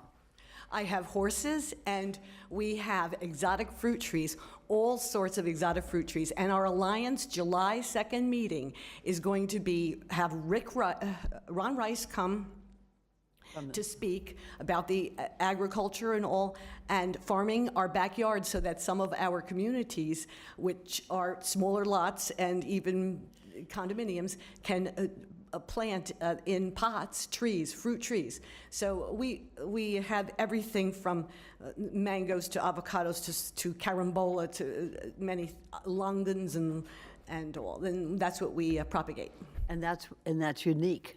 to the soil of the ag reserve. Yeah, the soil is very good. Oh, yeah, there are certain things that cannot be grown north, and we can grow it there, that need the warm, we can grow different types of jackfruit, different types of that kind of a fruit there, and sometimes they can't be grown very far north.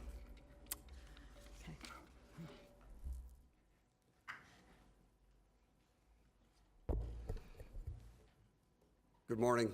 I want to make sure it's still morning. Mayor, Commissioners, Vice Mayor Baxter, I appreciate this. I'm going to go quickly because really I'm here on one narrow issue. You can thank Mr. Strojek. He's going to keep me talking only on one thing, even though I probably could go for hours.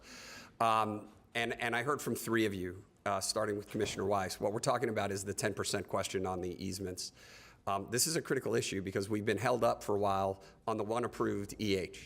And what we're asking is that before you do leave today, that you all make very clear the direction that three of you have already given, that the easements for the drainage pipes don't count as part of the 10%. It's part of our approved plan. It's consistent. If we need to amend the easements, Darren and I could probably do that in about 15 minutes. I don't think we do. There are already conservation easements in place that have these things as they're proposed on the Logan Ranch property. So hopefully today you can give that clear direction. We will then move forward and start getting these things built. That's really all we ask for today. Good morning, Mayor and Commissioners. My name is Gene Strojek. I am the National Vice President Planning with BB Living, and we are the owner, developer of the Logan Ranch site there at Boynton Beach Boulevard and Acme Dairy Road. I am not here this morning to ask or request anything new in the preserve areas, but to ask you to provide staff with direction to approve what you already have, our site plan. So we can move forward and start construction that we're very, very excited about, and to bring the essential housing to the market. We've been delayed probably 4+ months on this issue, and again, we're very excited. We want to move forward, and again, we ask if you can approve so we can move forward. Thank you.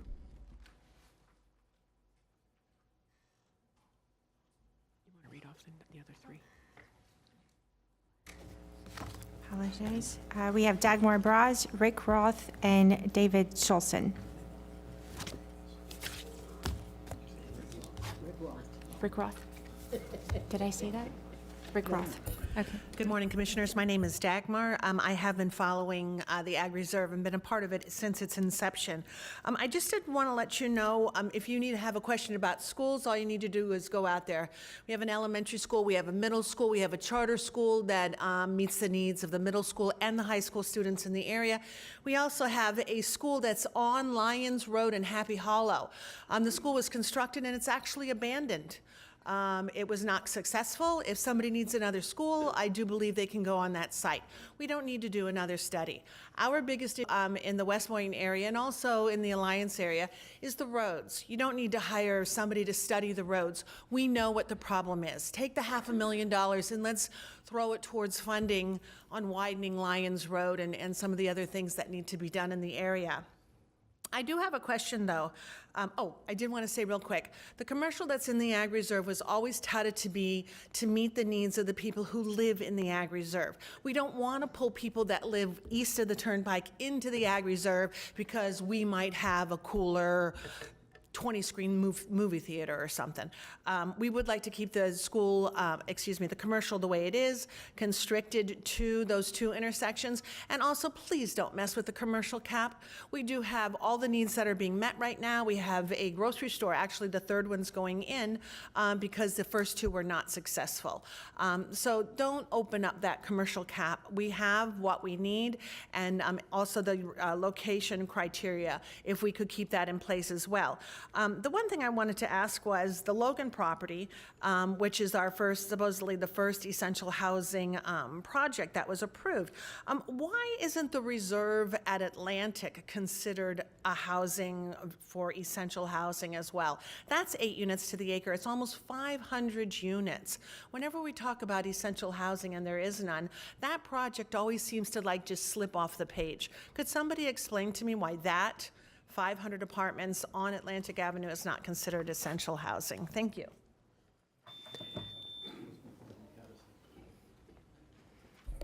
Yes, thank you. Commissioners, glad to be with you here today. I'm going to start off by making a comment. We had a meeting of the Ag Enhancement Council last week, and there was quite a bit of discussion about, should the Ag Enhancement Council step up and be more involved in at least reviewing some of these amendments to the comp plan or changes in land use.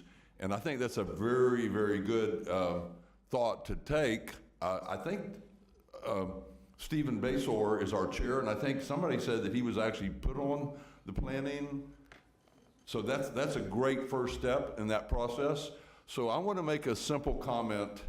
If I had to boil it down, it would be this. Having sit here with you guys for 12 hours when we did the GL Homes land swap, remember that?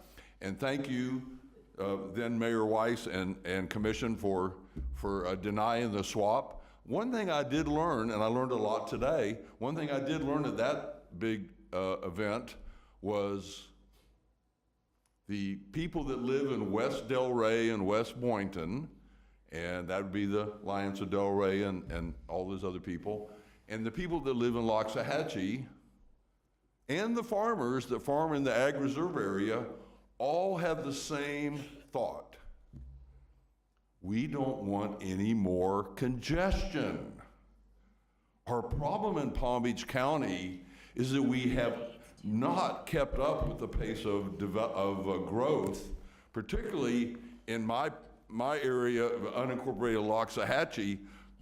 I mean, that was clear in the presentation how Loxahatchee was so far behind in keeping up with the roads because the people are moving in there so fast. So my point to you is thank you for being careful, continuing to be careful, and I'll end on an agricultural point. Thank you for being careful to not rush to develop this land. There's something we talked about at the land swap that I want to reiterate also, and this is my perspective alone, but as a farmer, it's clear, somebody said the Gulf Stream, thank you very much, it's the weather. What makes Palm Beach County a great place to live? It almost never freezes in Palm Beach County. So this is some of the warmest land in the United States in the wintertime. And also you have the Lake Worth Drainage District, which does a great job of managing the water supply, keeping us from having saltwater intrusion problems. So when you have available water and great weather, this place is a great place to farm. And I'm gonna make a prediction that there's gonna be some different types of farming in the future in the Ag Reserve area. And one of the greatest things y'all can do is help us maintain that ability to grow agriculture in Palm Beach County. And one more plug for the Alliance of Delray. We need to encourage every homeowner to grow something in their backyard or in their apartment. Thank you. Thank you.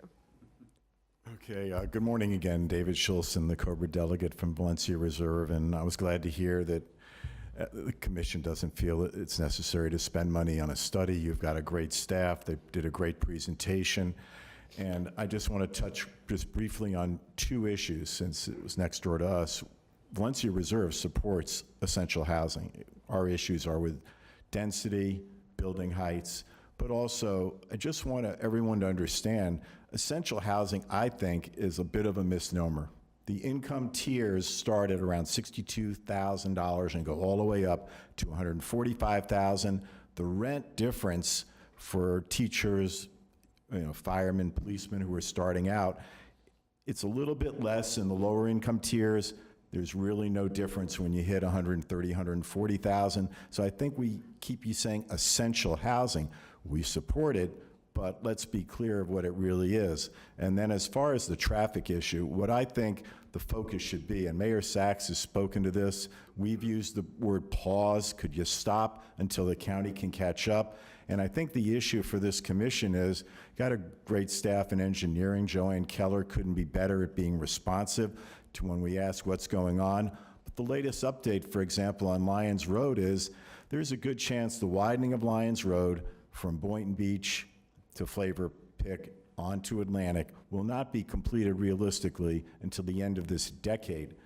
The widening of Atlantic to the turnpike from 441, 4 or 5 years it's going to take to get it done. And what we've discovered in recent months is there is absolute gridlock already on Boynton Beach Boulevard, school drop-off and pickup times.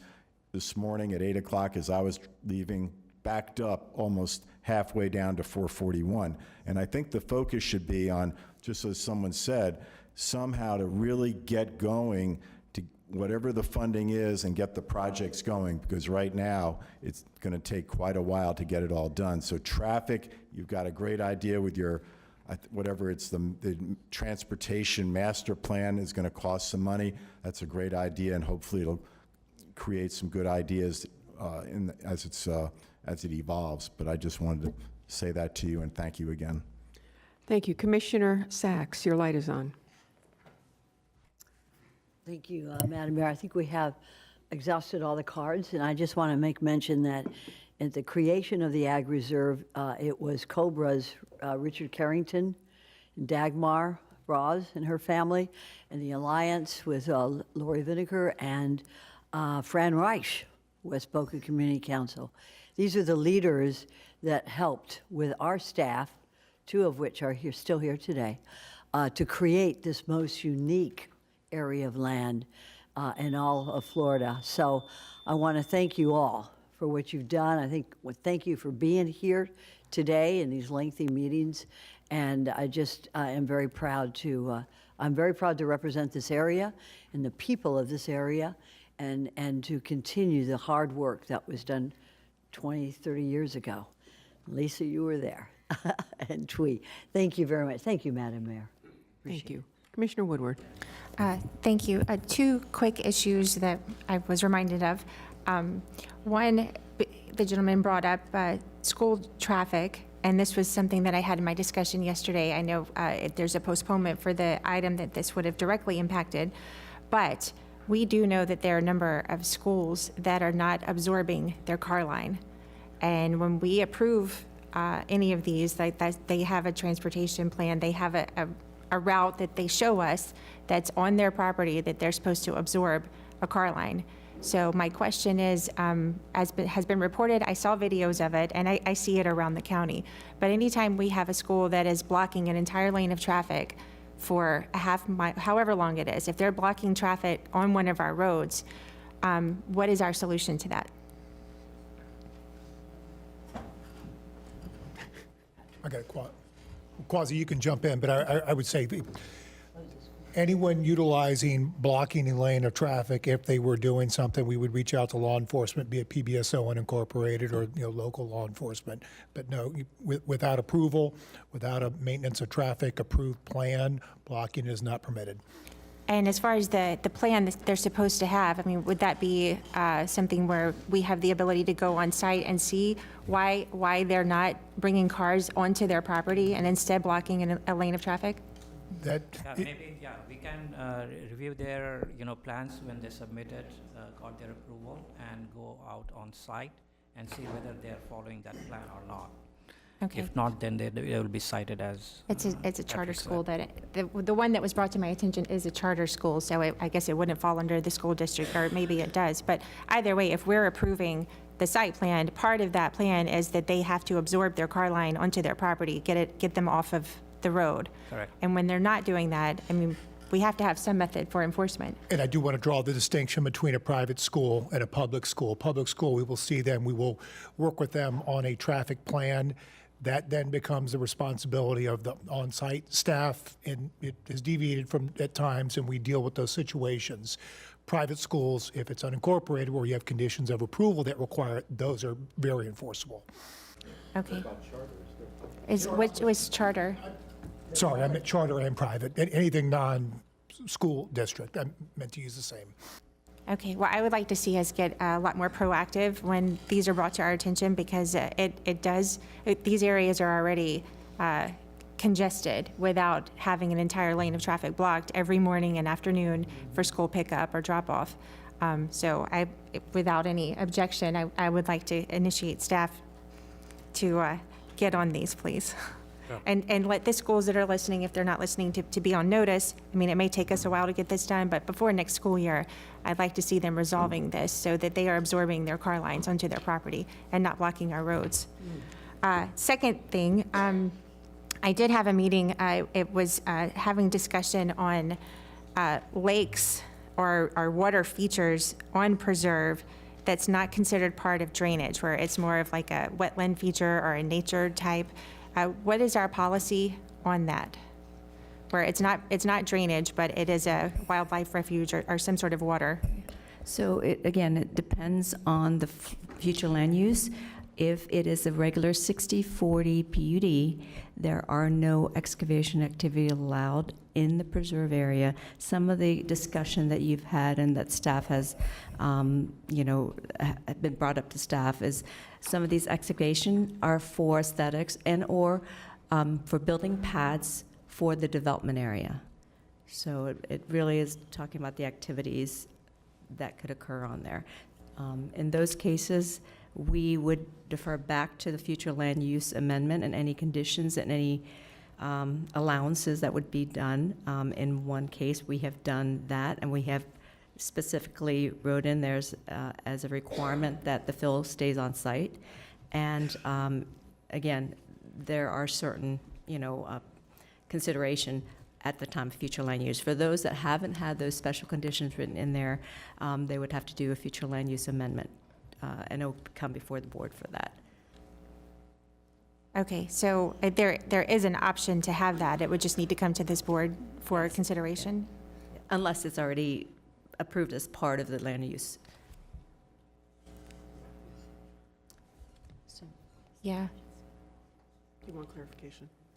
Could I ask the applicant that brought this to my attention to come forward? He didn't put in a card, but Sure. Would that be allowed? That's fine.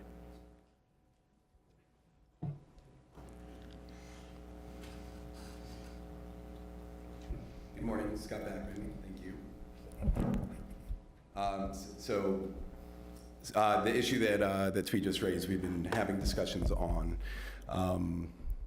I think it's a simple issue. We are looking to dig a lake within the open space. I think the concern that's been raised relates to excavation. Terribly sorry. The conversations we've been having multiple discussions with staff trying to figure out how to provide a lake within the open space within the preserve area. Part of it, and as Twee just mentioned, the intention is to utilize a portion of that within the development area as part of the development of the project. So I think we're still having a hard time understanding why we can't move forward. It's a lake with. There's some water. Excuse me. There's a couple. I'm okay. We're attempting to put a lake within the open space and within the preserve area, which is permitted within the conservation easement. We believe under the existing land use, I think it's policy 1 or objective 1.5. So I think the discussion that we've been having with staff, we've had it at multiple levels, is just trying to understand what would prevent, and this is for Atlantic Reserve, by the way, what would prevent us from incorporating and digging a lake to provide an additional amenity within the preserve area. A lot of the preserve areas within the agricultural reserve just kind of sit there, aren't necessarily utilized for any particular purpose. As I think was mentioned previously, the intention here is to build, I think, 114 workforce housing units within a larger apartment development to have an additional amenity. And yes, at the same time, as Twee just mentioned, the excavation from the lake will be utilized, and I think it was just mentioned, will be utilized on site. I mean, that is exactly the purpose. Been a number of these essential housing units that have been approved within the agricultural reserve for purposes, the essential housing element that was incorporated, yet none have been built yet. And I think you just heard from Mr. Seymour on one of the projects that there was an issue with the drainage easement. In our particular case, it's lake, it's excavation, it's fill. No intention to take this fill off site. I'm not sure if if that was the reference that was maybe made by staff. The intention here is obviously to provide an additional amenity, to utilize the fill on site to help save dollars for an important essential housing project. So sorry, it was a little rough there at the beginning, but I hope that helps explain the intention here. We don't see why this isn't permitted under the current future land use objectives. We have had conversations with staff. It may require an amendment to the ULDC as it relates to providing an exception for excavation purposes, and there's already a laundry list of those under Article 4. We would seek to simply add lakes within preserve areas, something along those lines as an additional exception. It would seem to go hand in hand with the objectives, the goals, the policies of the future land use element, as well as supporting future essential housing projects within the county. So hope that helps clarify. Did staff want to respond to help us with some clarity? There's two issues. This particular project that's being discussed is a multiple land use. It was the first 8 units per acre gross apartment approved in the Ag Reserve. It's beautiful. I think we're all looking forward to being there and increasing the housing diversity in the tier. When that came through, it was required to have a 12-acre preserve area, and that preserve area was anticipated to be dirt. They now want to put, I think, 4 acres out of the 12 acres as a lake and use that fill, as Mr. Backman explained, on the development area portion, and it will save money. It's an amenity lake. And right now, there's an issue of the applicability of that or the allowability of that in the comp plan. And then number 2, type 2, that is called type 2 excavation. When you dig a hole to do your development, that's the reference that we have in our code, and it's not allowed in a preserve area. So if that was something that the board or the applicant wanted to pursue, it would take a ULDC change. I don't know if it would need a comp plan change, but the question comes to mind is how much of the preserve area can be water? You know, the intent was for BBX, the commerce, that the preserve area could have a portion that was water, and it had to have a recreated wetland, and it had to contribute to water quality and such. So just an amenity lake for the purpose of saving money on your fill, you know, that's questionable, because if everybody could just suddenly, you know, I mean, in this particular one, the preserve area and the development area are adjacent, and it would use the fill from the lake on the adjacent development area. But if every, you know, it seems like the Ag Reserve, the camel's nose under the tent, one person gets to start digging holes and using that fill, and then next thing you know, we're going to get more and more and more and more. So if we're going to go down that road, it should be very narrowly tailored and related to EH or some sort. I'm going to say thank you for bringing this discussion up. This is not something we're going to decide today. Thank you. Thank you. Commissioner Sacks. Got so involved in that lake, I forgot what I was going to ask. Kept thinking of all the good fishing that could happen in a lake like that. If I may, Mayor, go back to the issue of, and I think we spoke with our engineer about this, about the schools. It is horrendous. Calusa Elementary, let me name them.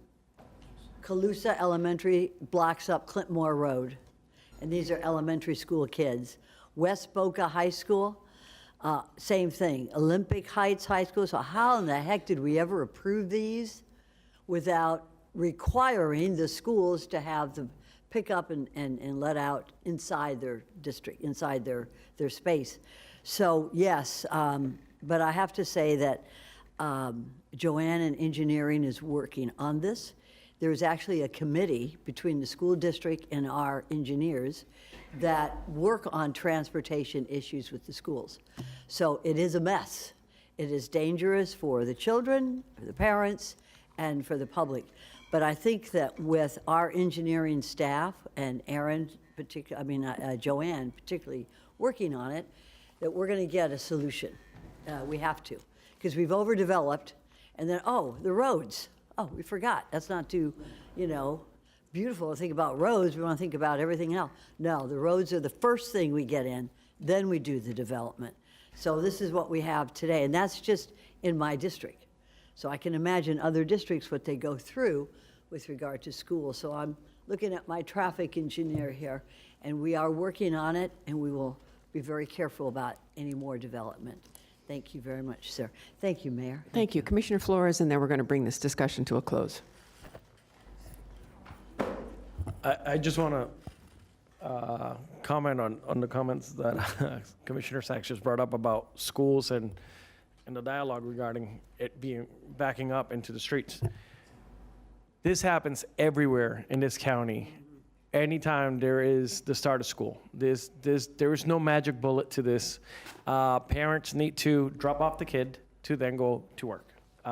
That's how it works in every single school, and it doesn't matter how much the lane is. It always happens, and there's unfortunately no magic bullet for this. But I want to make sure that people understand this isn't just the ag reserve that we deal with schools backing up into lanes. My district is one of the more denser districts, and I have schools everywhere. I mean, I think per square mile, I think I have the most schools in Palm Beach County. So it's a deal that we all have to deal with every morning, and it's part of planning accordingly when we're going places. The same thing in the afternoon, the same thing that we have to plan for buses stopping to pick up children on and off. So these are problems that we all deal with in all of our districts. I just wanted to clarify that. Thank you. Thank you. And back to why we're here and having this discussion, staff is looking for direction on whether we should do a study, and it sounds like the consensus of the board is no. I will throw my hat into the ring and say no also. So that would be 5 of us up here said no to the study. As for the easements, I will throw my hat in the ring again and say no. So that was 4 of us that said we were not interested in doing the easements the way it was written in here. So I think that is the direction that you are looking for. I don't believe we need any motions, but I do thank you for taking the time. Commissioner Weiss, myself, and Commissioner Sachs have heard multitudes of these presentations. You just heard me drop my ag book over there. It's got like 6 of these in it. But I do want to say thank you for all that you did and put this together. And I look forward to our comprehensive transportation master plan, helping to answer the school traffic issue along with all of the other traffic issues that we have in the county. So thank you very much. All righty. And now we are on to 4A1.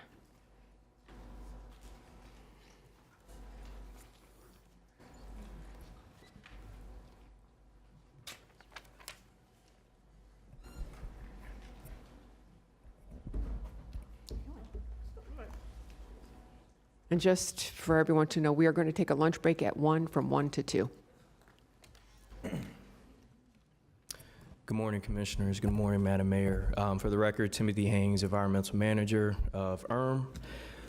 This item before you has come back a couple of times, and this is for amendments for lands purchased by the county at the request of ERM. Okay, hold on one second. Yes. Does the board need a presentation? We're just putting lands in conservation. We've done this before. We're going to do it in the future, and we've heard this. Is there a particular reason why this is for us to hear? Do you need direction, or?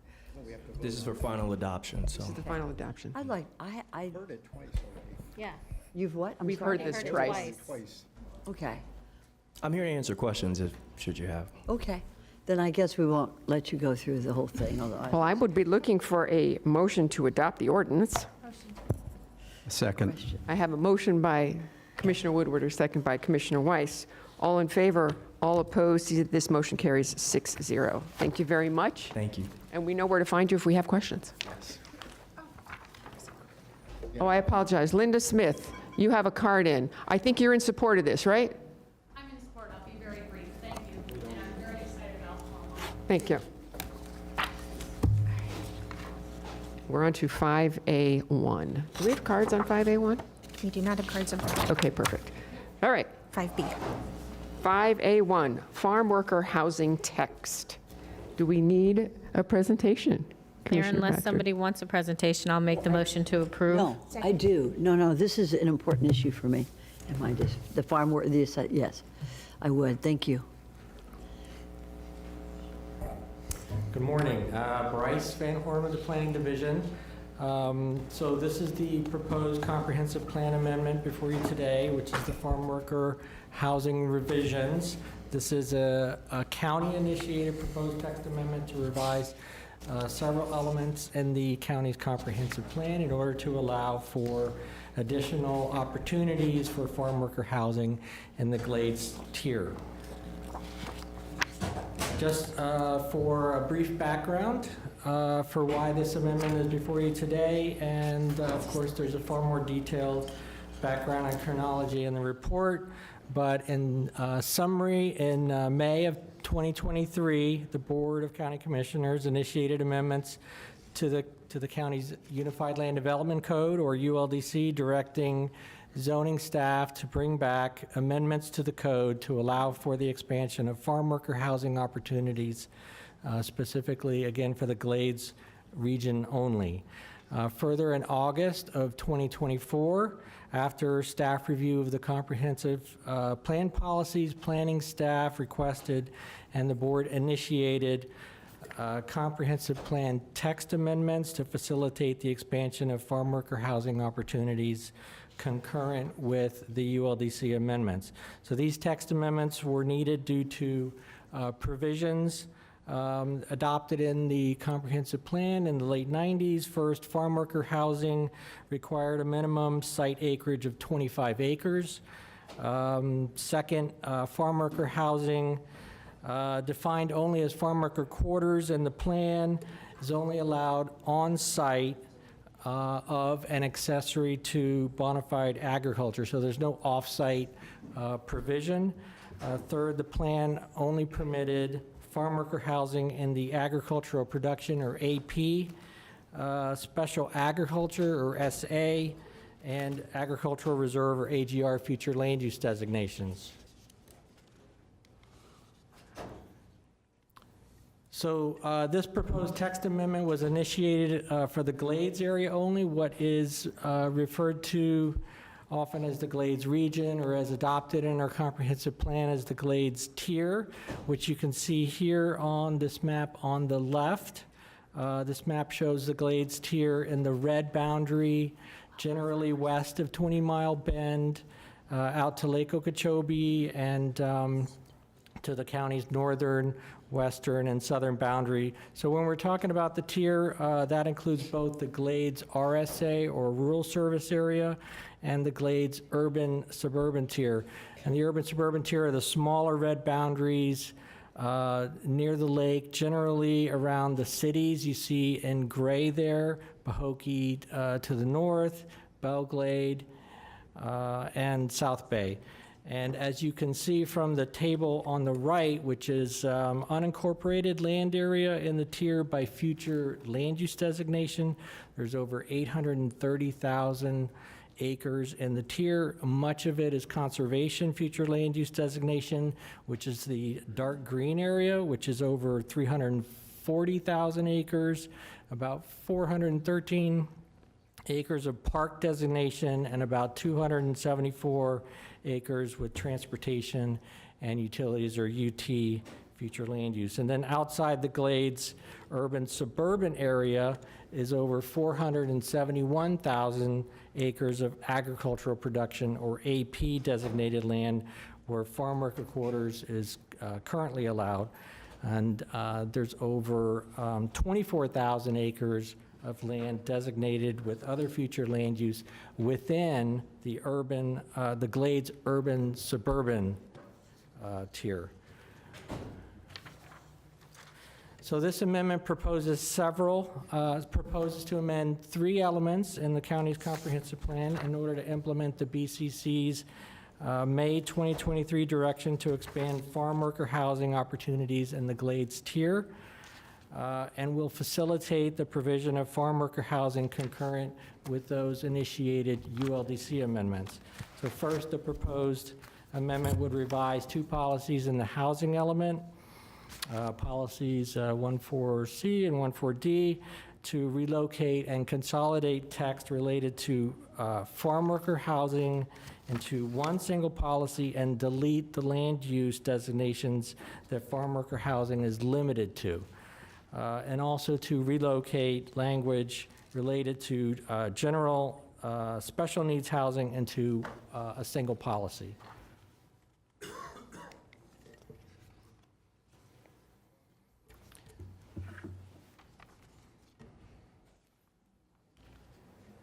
I'm sorry.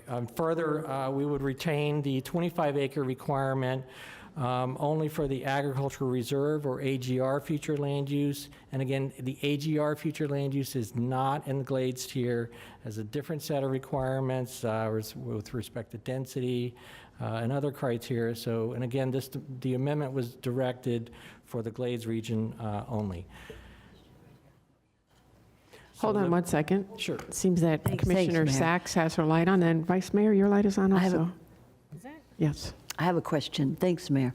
Before we get any further on this amendment summary, this farm worker housing is very important to the folks in the Ag Reserve, but it's also very important to the folks in the Glades. But my question is this.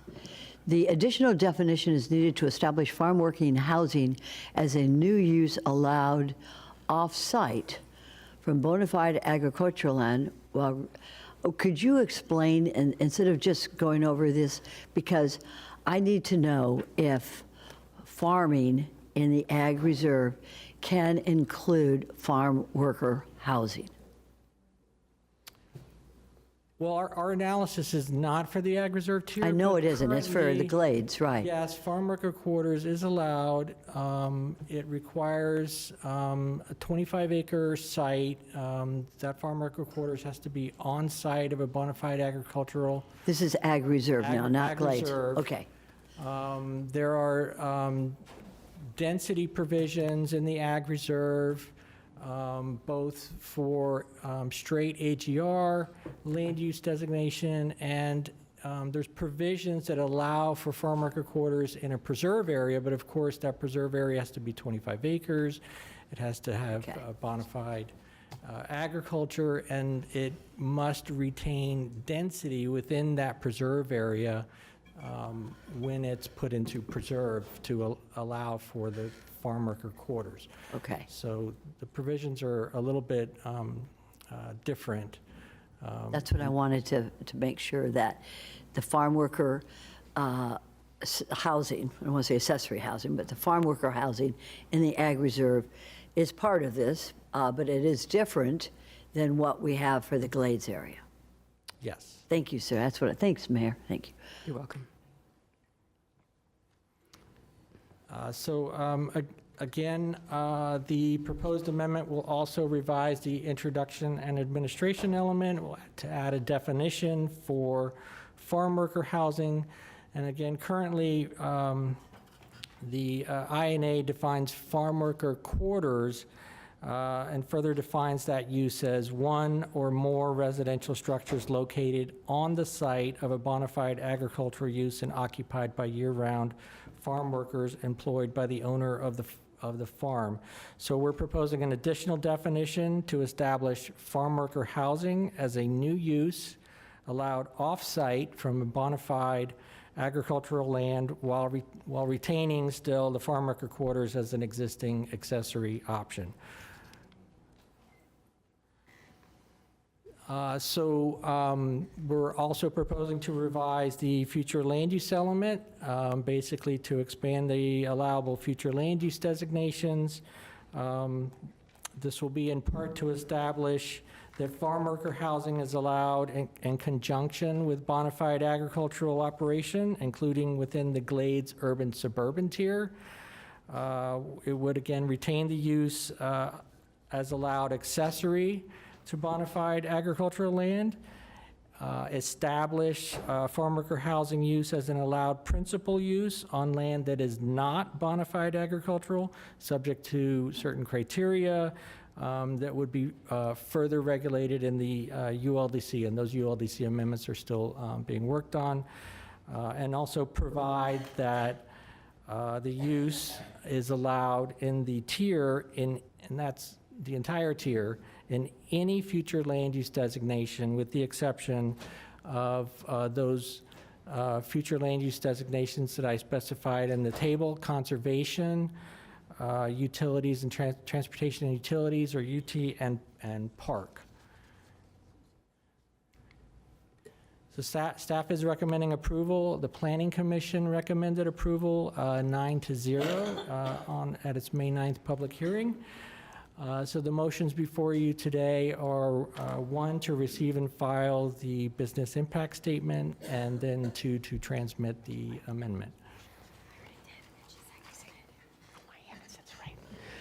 Okay, thank you. Commissioner Sachs. Sir, what, if anything, will the law going through the state legislature now with accessory housing or farm worker housing, will that apply to what we do here today? Well, I'll think I'll defer to maybe The lawyers? Lisa. Mayor, may I answer that? Sure. So the law going through the legislature right now is to on-site farm worker housing. This is specifically to off-site. That's correct. If the law is signed, this is kind of moot for, any changes that we're doing, but the commissioner is correct. So if the law is not signed? Then we need the ULDC amendments that are moving in tandem with this one. We need them more than ever. So this is a first step towards that? Correct. Right, Lisa? Thank you very much. Thank you, sir, for the presentation. Thank you, and a reminder that this is to transmit. So we had a motion and a second. All in favor? All opposed? See that that motion carries 6-0. Mayor, I'd also like to make the motion, I got you, Darren. Okay, To thank you. receive and file the business impact statement. Second. I move. So we have a motion and a second. All in favor? All opposed? See that that motion also carries 6-0. Thank you very much. Okay. We are now on to privately proposed tier change 5B1. Staff, you're having a good time today, right? All righty. Vice Mayor Baxter, this is your district. Would you like a presentation? No, I don't need a presentation on this. We have one card. Linda Smith. I'm going to be Linda Smith, Jupiter, Florida. Going to be very brief. Again, this is just kind of a question with housing and things like that. I know this is going to go through. Looks like it would be a good place for resident doctors and nurses for housing, but it's 18.8 acres that are being approved with conditions, so. Thank you. Mayor, I move to approve this item, but briefly, I just want to point out, this isn't for housing, this is for an institutional use of the hospital expansion and parking. Yes. Thank you. Okay, we got lots of seconds. So we had a motion by the Vice Mayor, a second by Commissioner Weiss. All in favor? All opposed? See that that motion carries 6-0. We are now on to 5C1. Do we have cards on 5C1? No cards, okay. Would anyone like a presentation on 5C1? Commissioner Weiss? Thank you, Mayor. I want to thank staff. I want to thank the applicant for bringing this item forward. This is to develop affordable housing on a house of worship site, so very much appreciate the partnership. And so with that, I'd like to go ahead and make the motion to move this. I have a With motion. conditions as, and this is a transmittal. Fourth. I have a motion in many seconds. Commissioner Woodward was the first second. So, all in favor? Aye. All opposed? See that that motion carries 6-0. Thank you. We are now on to 5D1 Wellington Vista, Phase 2. We have no cards. Vice Mayor, any comments? I do, Mayor. Would you like a presentation? Can we get a very short presentation on this?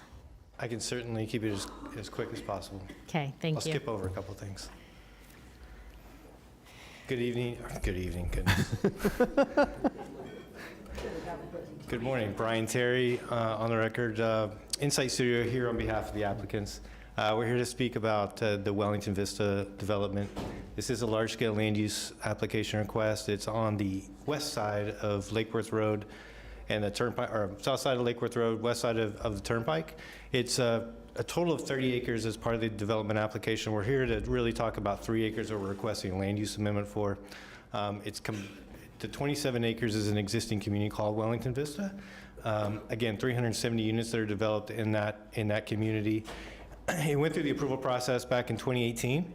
Ultimately was built in the 2021 is approximately whenever the community was finalized and fully leased out and active today. Again, we're here to talk about a land use amendment to modify what was approved at that same time, to change from the 3 acres that's fronting on Lake Worth Road that was commercial high. So we modified the land use for the entire 30 acres, 27 of it to HR8, the 3 acres that's fronting on Lake Worth Road to commercial high. And we'd like to amend that now to go back to a residential use, be consistent with the existing land use of the community that's to the south, and merge those two together to make one cohesive community. Again, the land use map, you can see the 3 acres on the top has the red, that is the commercial high land use. And again, just as I explained here, really the breakdown of how that was approved. What's important to talk about here is the commercial use itself. Again, that 3 acres was approved for about approximately 13,000 square foot daycare. You had 2,500 square foot of a fast food restaurant, a drive-through, as well as the 2,500 square foot office that was a part of that. So those commercial approvals were a part of the applications when we came through back in 2018. Those trips, the traffic, everything was vested together and ultimately approved.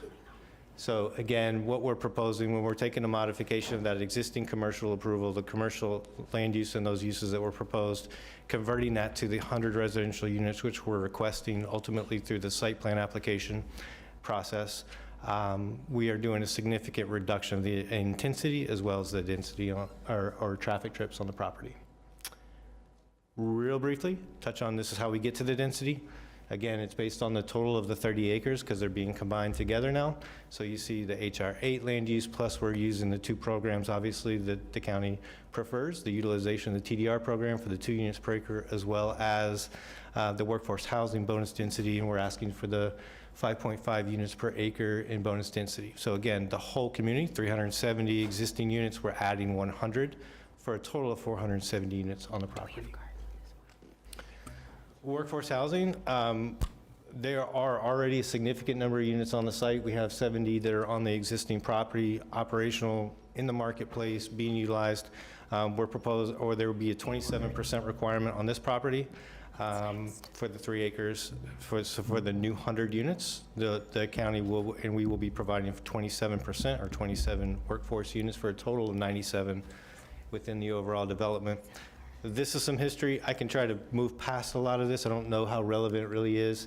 Again, these are the previous ordinances and approvals.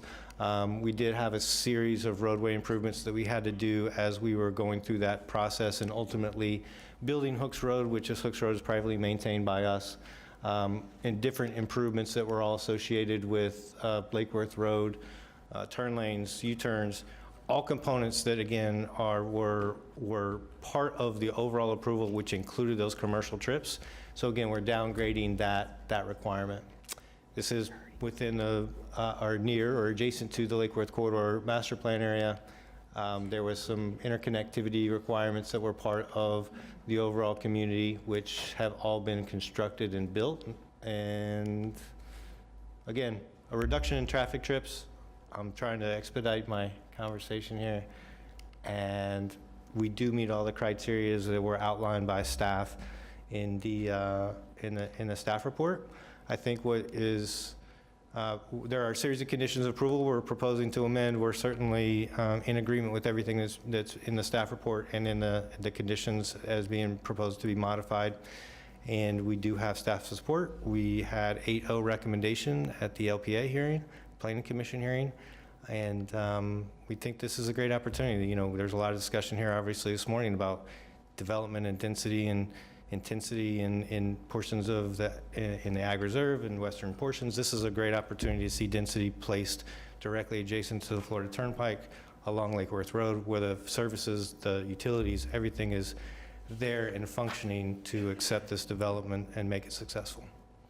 Thank you. Happy to answer any questions. Thank Mayor, you. If you don't mind. Vice Mayor?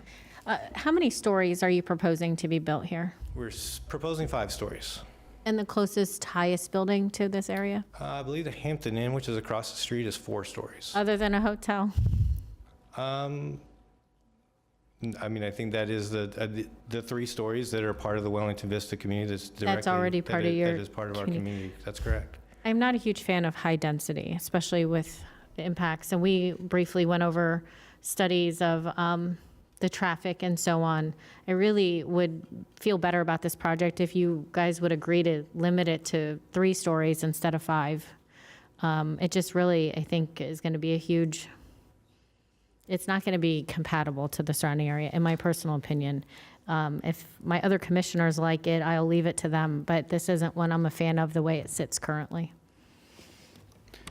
Understood. I mean, I think one of the comments that we know that we have a concurrent zoning application that's going to come forward. We'll have that opportunity. I know staff is still reviewing that application as well, and we're working through comments. So we'd like to continue through that process, and then we get in front of you guys, hopefully at a time of adoption, and you're reviewing the site plan, you're seeing the architecture, you're seeing it all together.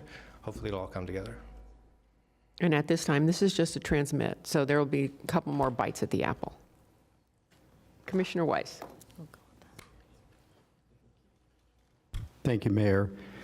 As was the Mayor just mentioned, this is just transmittal. I encourage the applicant to continue the dialogue with our district commissioner, who's got some concerns, but I'll go ahead and make a motion to move this. I have a motion and a second. The second was from Commissioner Flores. Commissioner Sachs, your light is on. Yes, does the Vice Mayor, is to your district, the Vice Mayor, do you approve of this? And not as it sits. Okay. Commissioner Woodward. Thank you. So just so I understand, you were making the commitment, because this is just transmittal, to continue to work with the district commissioner through this process? We're happy to continue talking about it, and again, as we move through the zoning process, continue that dialogue, for sure. Okay, thank you. Thank you. I have no more lights on, so at this time I'll take a vote. All those in favor, aye. All those opposed? See that the motion carries 6-0. But remember, this is only transmittal. That means a lot can happen. Thank you. All right, we are now at Park West Commerce, 5E1, and we have, how many cards? We have 29 speaking cards, 5 non-speaking. Vice Mayor Baxter, your light is on. Mayor, you had mentioned earlier, we're going to break for lunch right around 1 o'clock. So if we could limit the time maybe to, I mean, there's 29 cards, so people don't have to come back after an hour lunch. So they're here, been here all morning. I would like to ask that we limit the, if you wouldn't mind limiting the time potentially to 1 minute? No? You'd rather come back after, I mean, at 29 cards, This is not a 3 minutes, conversation it's an with. hour and a half, with- guys. This is not a conversation. This is a conversation between the commissioners. I've got everybody up in arms. This is going to be a long discussion. Or split the difference. Or split the difference. Actually, I do like the idea. We have done it in the past, and it is the mayor's discretion how long we allow. And I would say that I think 2 minutes would be fine for folks to speak. And thank you, Commissioner Sachs. I understand your opinion. No, I haven't given it yet, but I will when you allow me to. Go ahead. Thank you. Because I heard your. I think that actually, we always break for lunch about 12. And if we broke for lunch now, then we could do this all in one sitting. And I know Commissioner Powell will be back by 1 o'clock. So that would give his people, his residents, an opportunity to speak on this. Secondly, we have folks here who have been sitting here all day. They're community leaders. To limit them to 2 minutes is a disservice to their service to the community. So, yes, one, I would move that we have break for lunch when we usually do at 12. That way we take these next two issues, which pertain to the same applicant. Is that right, Ms. Moore? Same applicant, together, because I think that's fair to the applicant. And secondly, that we do not limit public opinion on any issue unless it's something unusual. So that's my opinion, and I would move for that. Thank you. Thank you. Vice Mayor Baxter. So I have a hard stop at 1 o'clock. So I appreciate that we're not breaking for lunch until 1. And so what I am hearing, and I would like to say, so it's either going to be Commissioner Powell isn't here or I'm not here. So either way, somebody isn't going to be here. I would like to be here and continue this and hear the arguments and hear what the residents have to say. Okay, then. So it is up to the mayor as to how long we take for comment, and it has always been the mayor's discretion. And when Commissioner Sachs was mayor before me, there were times where she limited it to 1 or 2 minutes. So again, this is at mayor's discretion. We did say that we were going to take a break for lunch at 1 o'clock, and it is also the mayor who sets the time for lunch, and I have done 12 o'clock, 12:30, 1 o'clock. It's usually where there's a break in the action, but since we did already announce that we're going to take a lunch break at 1, we're going to go ahead and start the conversation. And we will be limiting cards to 2 minutes when we get to the cards. Thank you.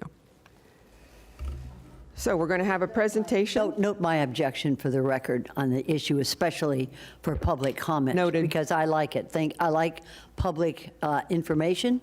We are here to serve the public. To limit their conversation, I think, is a disservice to them. Thank you, Mayor. Thank you. Mr. Seymour. Still morning, right? No, it's 7 minutes after That's why I 12. ask silly questions like that. Good afternoon, Mayor, Vice Mayor, members of the Commission. Very surprising to see me here, I'm sure. My name is Brian Seymour. I'm an attorney with the Gunster Law Firm, and I'm here on behalf of the applicant. I've recently been added to the team for this project, in no small part to do what I'm about to do, which is to walk through a little bit of some background, particularly related to commerce. I know you heard some of it, but since I helped draft it, and I was involved deeply in it, I wanted to go through a little bit. We're here, the applicant is Morningstar Nursery. I know you've seen them here many times before with much. I'm going to stop you for just 1 second. This is a reminder to all in the audience. This is a transmittal. It is nothing more than that. That is what we are discussing, whether we're going to transmit this. Again, when we transmit something, there's always room in between to talk about it. I'm just reminding the audience this is a transmittal. Thank you. Sorry to interrupt. Well, you stole a little bit of my thunder there, Madam Mayor, because we do represent Morningstar Nursery in this transmittal, and this does go to the state of Florida. This does get reviewed by the DOT. It does get reviewed through the process. There is subsequently going to be site plan discussions. The commerce land use, when it was adopted, very specifically said you have to put your site plan in when you put your land use in, so that after transmittal, when it all comes back together, after the zoning commission has reviewed, after you have all of the recommendations of approval, you can make a final decision. So yeah, we are here on the transmittal. We have a tremendous team with us here today. Simmons and White, the engineers, you're gonna hear some traffic things. Obviously Quasi is here and he can answer those for you as your staff. Brian Kelly is also here with us. Jennifer Morton, who you hear from in a moment. We also have tremendous architects at Ware Malcolm, and then the good-looking guys from Gunster show up on occasion as well. Today they sent me instead. So this is the location, as you all know, of the site. It is right off the turnpike on Atlantic, which, believe it or not, is a great spot if you're going to be talking about trucks and traffic, because they have very little room that they have to be on Atlantic Avenue. They don't have to go all the way to State Road 7, some may, but this is a great site for commerce. It was something that was actually discussed, which I'll show you in a second. But this is about Mr. O'Keen and his family as well. These are legacy farmers. They have been here since the early 80s. Mr. O'Keen first purchased their parcel in 1981. I first met Mr. O'Keen when I had hair. in about 2004. It's probably actually about 2001 or 2002 when the DOT came calling him to take 20 acres of his farmland for the interchange that now exists at Atlanta. I don't think that was... Commissioner Flores is ready to get rid of me quickly. That's not fair. And currently, this is a full timeline, but currently what he has is just some field-grown materials and some cow pasture out there. So I want to talk real quickly about Commerce. I know most of you were here when the Commerce was adopted. It took us about a year to go through that process. Lisa left, but she was part of that as well. And we spent a lot of time trying to figure out what it was, how it was going to work, and what the rules would be. What's important, though, is at that time this map was shown. That identifies, based on the strictures that are within the Commerce land use for the location, what parcels would be appropriate for Commerce. And what you can see is that the parcels you're going to hear about today were known and identified. The objections you're going to hear, I'm sure, today were known and identified. But we have thought about this, and this was one of the ideas as to where Commerce would be appropriate. So, what is Commerce? Commerce is meant to be light industrial with low chip generating uses. It doesn't matter anything else that is discussed until you get to a site plan. What we are asking you today is to do this. Transmit the low generating uses, the light industrial type uses. So you're going to hear about things that really are not before you today, because this is what the land use would actually do. This is what the land use will not do. I am sure you're going to hear the phrase distribution facility or distribution center. That is not a phrase that is used in a vacuum. That is a phrase that is specified and defined in your code. And this is what it says. Most importantly, no matter what else happens, a transmittal today will not allow a distribution facility in this land use or on this property. Again, the site plan will go through. It's not yet final. It hasn't been reviewed by the Zoning Commission. It's not fair to get into the details of a site plan before your whole process goes forward. The way this works, transmittal has to come, and then we bring everything back together. But this land use will not allow for Commerce land use, right? It will not allow for the distribution facility that you may hear about later. So why Commerce? Well, we talked a little bit about some of the history, but one of the main reasons is the need. Because currently, this is the Cushman and Wakefield Q1 data for this year. Your vacancy rates for Boynton Beach are 1.4% and 1.1% for the types of uses that are allowed within the Commerce land use. That is an extraordinarily low rate. That means people have to go somewhere else, they have to drive further, they have to do more, and they pay more because there's no competition for the supply. So what we're trying to do is actually allow for what is needed in this particular area. So I know it's late, I know we got to get moving, so what I'm going to do is shut up and turn it over to Ms. Morton to go through the details. Thank you, Brian. Jennifer Morton with J. Morton Planning and Landscape Architecture, and I'm going to discuss the technical standards by which our application was reviewed and recommended for approval by your planning staff. The specific request that you have before you today is to change the future land use from agricultural reserve to commerce with an underlying agricultural reserve. As you look at the aerial, you will see the Park West site outlined in yellow. We have 650 feet of frontage along Atlantic Avenue and a half-mile of frontage along the Florida Turnpike and Starkey Road. Atlantic Avenue is a major east-west corridor in the Ag Reserve. As you review the Atlantic Avenue corridor, you will see a mix of land uses, including the industrial node on both the north and south sides of Atlantic Atlantic Avenue east of State Road 7. I point this out because the industrial land use allows both light and heavy industrial uses. This is one of the reasons staff developed the commerce land use category to allow for only light industrial uses. As you look at the corridor, you see a mix of industrial, commercial low, ag, and the MLU land use designation.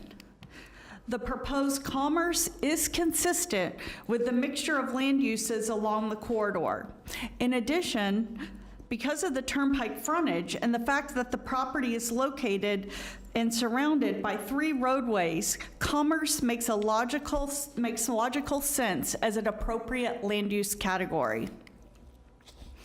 This aerial identifies the existing developments along Atlantic Avenue and further justifies why light industrial uses are compatible and appropriate for the Park West property. Again, beginning at the 441 and Atlantic Avenue intersection, we see Herbiger, a major manufacturing facility and corporate headquarters being developed. East of 441, you have office warehouses and auto repair, storage facilities. Even the Catholic Diocese owns land for Queen of Peace and housing for the nuns.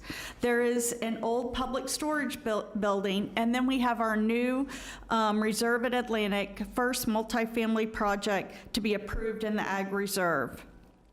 We have commercial, we have Publix, we have Joseph's Market, we have retail, we have farmland, and we have self-storage. The proposed Park West Commerce project is appropriately located and meets the needs, as Brian mentioned, by providing needed space to serve the residents of the agricultural community. The Park West Commerce project is consistent with the commerce land use requirements, which is why your professional staff is recommending approval.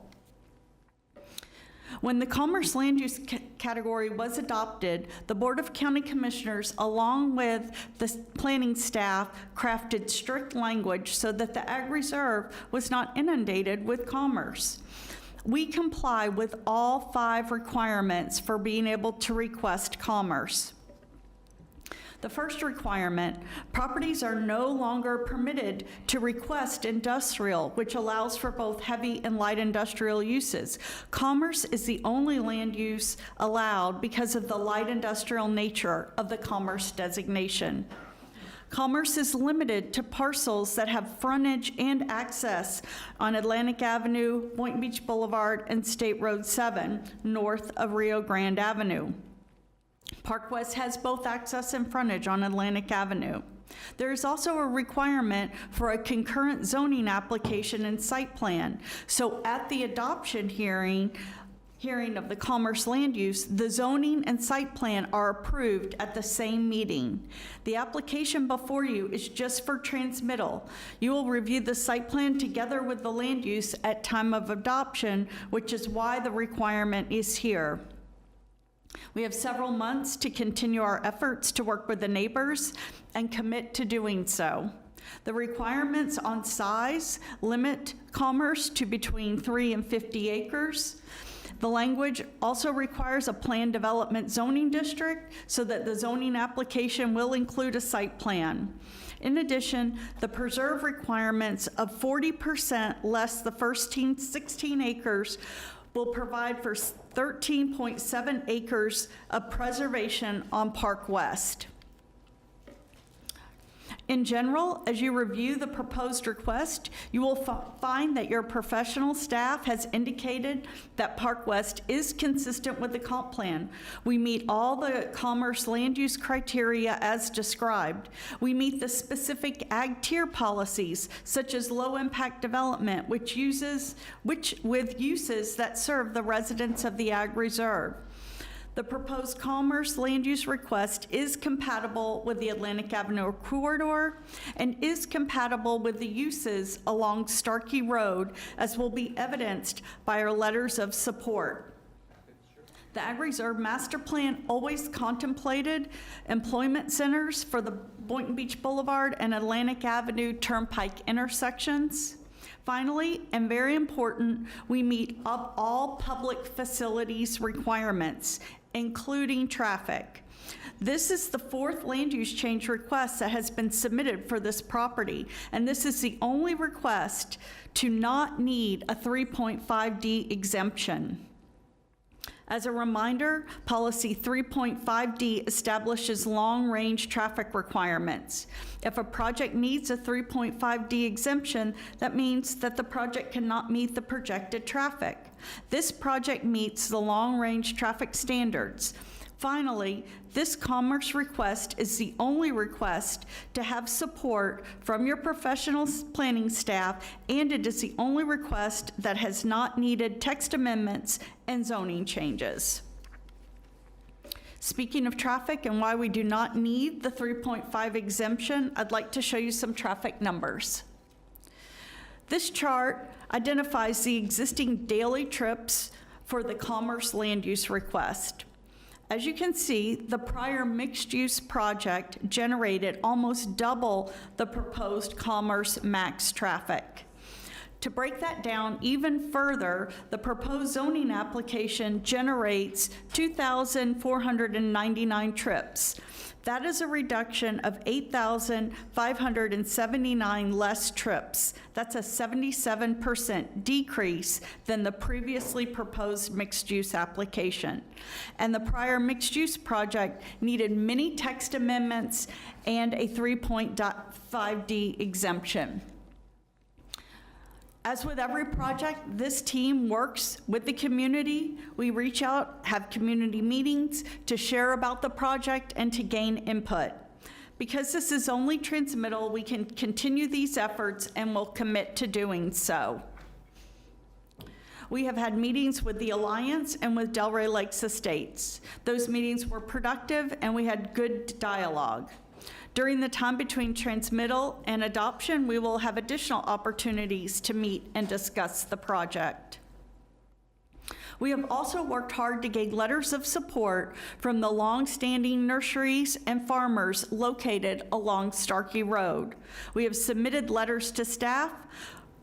For example, we have support from Brad's Bedding.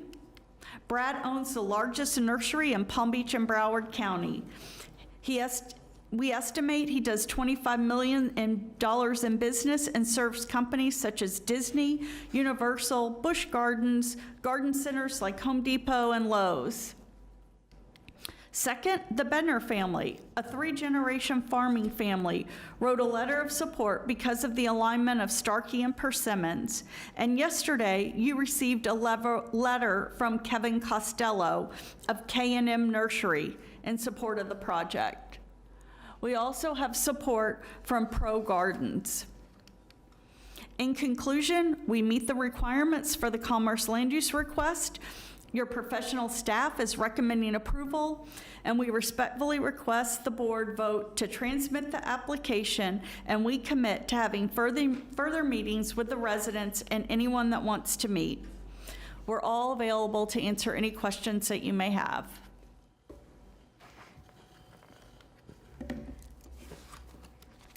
Thank you. Staff, anything to add?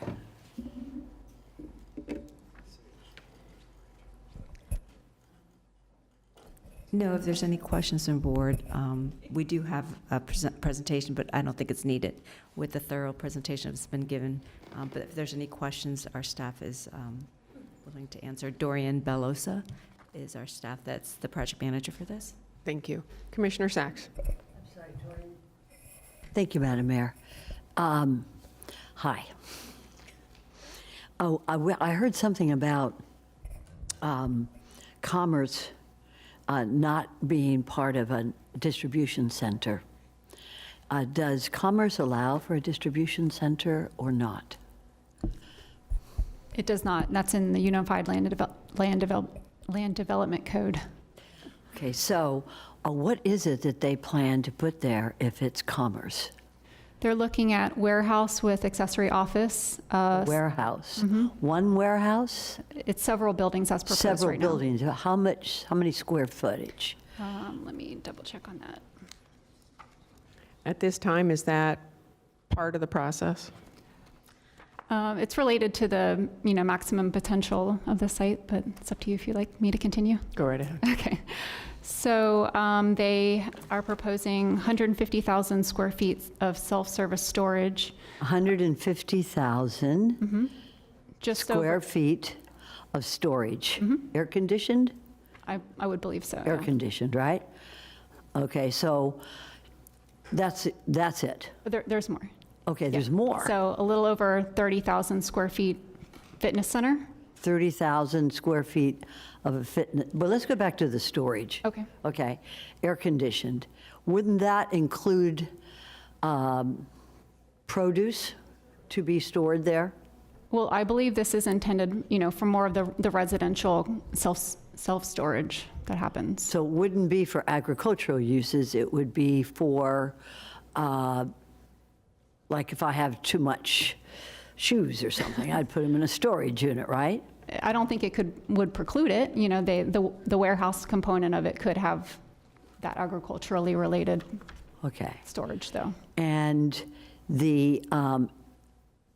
so there wouldn't be any trucks, right? I mean, we're not talking about trucks going in through Not for the Starkey. self-service storage, right? None. Yeah. How can we say no trucks? When I went to a self-storage, we had a truck, we took the stuff out, you put it in the storage, came back. So is this only for personal uses, the storage units? You may want to hear from the applicant about. No, I want to hear from staff, because Okay, you sure. approved this. Okay. So you know this better than anybody else, and I'm trying to get information. I've read correction. over this, but I want to make sure that, that the storage units are only used for personal use, no commercial uses. Mayor, Yes. could I make a recommendation that staff does its presentation? I think maybe some Whatever of they these wanna questions do. would be answered by this. Okay. It's up to the mayor. I don't believe that we're actually talking about the buildings themselves right now. Well, in the transmittal. So we have that information. We have the information on the buildings. I think to make a holistic decision, it is appropriate for the board to consider that information. So I would recommend that if staff has that information, to present it to the board. I will bring up the petitioner. So just, the problem with the way this is working is we don't have that answer completely. We have a plan that has not been fully vetted and reviewed by your zoning staff that is not yet final and has not been reviewed by the zoning commission. So if you hear about current, it is just what's currently there, and it may change by the time you see it later. And as Jennifer said, we're going to continue to work with the neighbors. We still are going to continue to work with DOT. We're going to go through this process. So you may hear it, but it may not be what you finally see, because it can change as the iterative process moves forward, which is why we had to separate transmittal and then ultimately everything coming back together, so that none of it finally gets approved, even the land use, until we have that detail. Thank you. If I may, Mayor, I think it's up to you whether we have a staff report. From would like hearing what the one. staff said, it doesn't add anything to what has already been done. Okay, so let me go back to my question. We have a 150,000 square foot storage facility that will be limited only to residential, no commercial storage at that 150,000 square foot storage facility. Just for clarification, it's for more or less residential type of users that come in, like you had said. For my shoes. But Or no, if you're moving from. it's important, you know. You know. From a larger unit to a smaller unit, some of the, you would require some moving vans, but it's not the tractor trailer type of use that occurs that you're looking at. There'll be some trucks that you rent from some of those truck rental places, but it's not, when you say no trucks, there's different trucks that are going to be on the site. There are trucks and then there are trucks. So what you're saying is that these are trucks, not big, large They're not tractor semis. trailer trucks. But Correct? But again, Depending on the uses that are in here that will be further reviewed by the zoning division, there could be trucks that services some of the other uses on site, not just the self-service storage. So, Tweety, what we're saying basically is we don't know what will go there. We know there's a 150,000 square foot building, but we're a Palm Beach team here. We don't know if that's going to be commercial, if it's going to be only for residential uses, if it's going to be trucks or big trucks at this time. Is that the answer? And that's fair. There'll be trucks on site. There'll be trucks on site. The Okay. use and the size of the trucks, it's dependent on the uses that will be proposed further down the line in the zoning application. How many years has Morningstar been in production? think the Staff does applicant would not be- know, and that's okay. I don't need to ask. I He's a would- good farmer, Mr. Seymour. He could tell me, but no, it's okay, it's okay. So we don't know how long it's been in production, and we don't know what it produces? From what I know, about 30 to 40 years. Okay. Probably at minimum. And it's still he in was a production nurseryman, today? So nursery goods plants. And it's still producing agricultural goods today? There are agricultural uses on the site, yes. Okay. And how many acres of agricultural uses are on this parcel that we want to change from ag to commerce? How many acres are we looking at? So maybe a better question for the applicant again, but the site is 50 acres, and So I what, believe a majority of it is in agricultural uses. So 50 acres of agriculture that we want, or that somebody wants to change to commerce. And when they talk about light industrial or heavy industrial on commerce, thank you, Mayor, if you don't mind if I have all these questions. Well, I know you're going to ask questions. I just want to make sure that the questions are pertinent to the fact that this is a transmittal. You better believe it. Yep. That is my caveat Thank you, I for your appreciate questions. it. I appreciate it very much. Actually, the applicant himself, or the agent for the applicant, talked about light and heavy industrial uses. What are they as defined in our code? So they're actually defined in the comp plan. So heavy uses would be things that create, noxious smells or chemicals. And then the light industrial uses are more, we have some uses in the code that are allowed, contractor storage yard, data and processing, warehouse uses. So a distribution center would not be in? Correct. Not be in there. Distribution centers are not allowed in the commerce designation. And Clarification. Industrial and commerce are two different things. Right. This is commerce, this is not industrial. Industrial could allow those heavy industrial uses, whereas commerce is limited to light. Okay, but I think the agent for the applicant talked about light and heavy industrial uses at this site. Oh, no, not at this site. He was just trying to explain the difference between the two. So for sure, there will be no trucks distributing goods into this 150,000 square foot building that is ready for this site. Well, they may have trucks coming into the site that are then added to the warehouse, and then smaller trucks could potentially be taking the goods out. Okay, thank you. I have no further questions at this time. Commissioner Woodward? No? Okay. We're going to take about a half an hour's worth of cards, and we're going to do 2 minutes each, and Commissioner Woodward will stop at 1 o'clock. We Okay. said we were going to stop at 1. We'll take a break at 1 and continue after that. We have 2 microphones, if you could line up. We have David Larson, Joe O'Donnell, Patty Benton, and Barbara O'Donnell. Start. Thank you. I have some handout for the commissioners in support of my comments. And please state your name when you come to the microphone. The recommended park. Your name, sir? My name is David Larson. I live Thank you. in Wellington, please. The recommended Park West North is ill-conceived and inconsistent with the letter and spirit of the master plan and should be denied. Specifically, there is no immediate need. There's over 1 million square feet of industrial space that is already approved and under construction, unleased. 225,000 of that is just 1.5 miles west. Two. The proposal has two critical traffic-related faults. One we're aware of. There is no plan for egress or ingress to and from the facility off Atlantic Avenue. There's no traffic signal recommended for this facility. There's no entrances and exits from the facility onto Atlantic Avenue. But here's the big one, number two.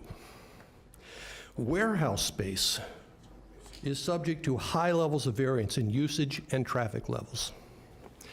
This was not always the case, but with the emergence in e-commerce, this poses a very high risk. The level of traffic to be generated cannot be reliably determined, and here is why. A 2014 study showed that e-commerce warehouse space has the potential to increase traffic levels 5-fold over normal warehouse space. In 2021, e-commerce represented 40% of all warehouse use, and that has been growing every year. Today, virtually every business is implementing an e-commerce strategy. If the traffic division's estimates are wrong by even 20%, it will exceed the currently allowed traffic levels.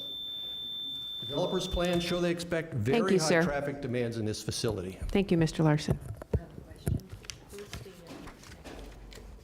Joe O'Donnell. Hi. I have a question, Madam Mayor. Sir, I didn't get your name, and I don't know where you live. David Larson, I live in Wellington. Okay. How long have you lived here in Palm Beach County, sir? This is 1996. Okay, thank you, sir. Appreciate it. Mr. O'Donnell, you're next, and then Benton, and then O'Donnell, right? Please take both microphones. We're not going to have a delay. We'll just take the time off from other people. And then Lindsay O'Donnell will be following as well. Good morning. Before I start, please, could you stop the clock? Mr. O'Donnell, your time is running. All right, I unfortunately feel like this is being a railroad, and this is just being pushed through, that several of you, and I've never, ever felt this way before, have committed yourselves to getting this project done, and you don't intend to give us a fair hearing. For example, we just heard the applicant spent 16 minutes, and I get 2.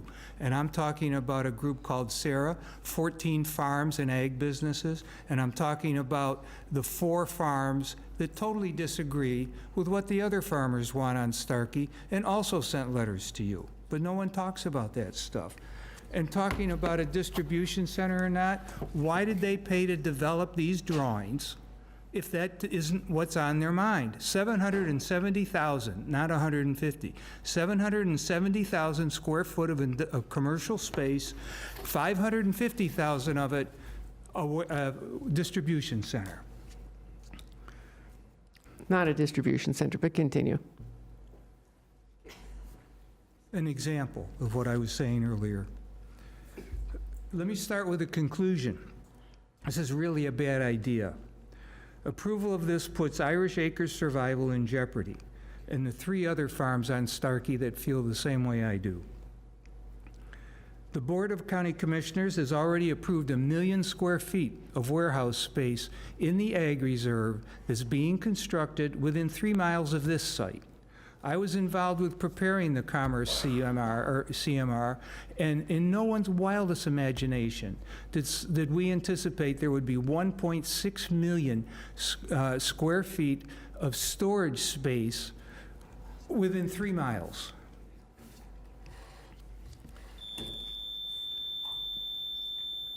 Okay. Thank you, Mr. O'Donnell. I have a question, Madam Mayor. Yes, Commissioner Sachs. Thank you. Mr. O'Donnell, you've appeared before this board numerous times. I have. Even a short period I've been here, I've seen you numerous times. Would you explain and describe Irish Acres? What is Irish Acres? Is it in Dublin or is it here in the Ag Reserve? We try to make it look like it's in Dublin. Irish Acres is a horse sanctuary. We're considered one of, if not the best, boarding facility in all of South Florida, bar none. Irish Acres is a critical part of the equine industry in Palm Beach County, because we are the only facility south of Ocala that provides surgical rehabilitation for horses. This is key to Wellington and their competition with Ocala. This is key to our major customers, Gulfstream Racetrack, Palm Meadows, who's the largest training site for thoroughbreds in the whole country, and that's in Boynton Beach. And then Rood and Riddle, who's the largest equine vet firm in the country, with an operation in Wellington. All of these firms use us as their rehabilitation go-to after surgery for horses. And again, it's a critical aspect of Palm Beach County's multi-billion-dollar equine facility.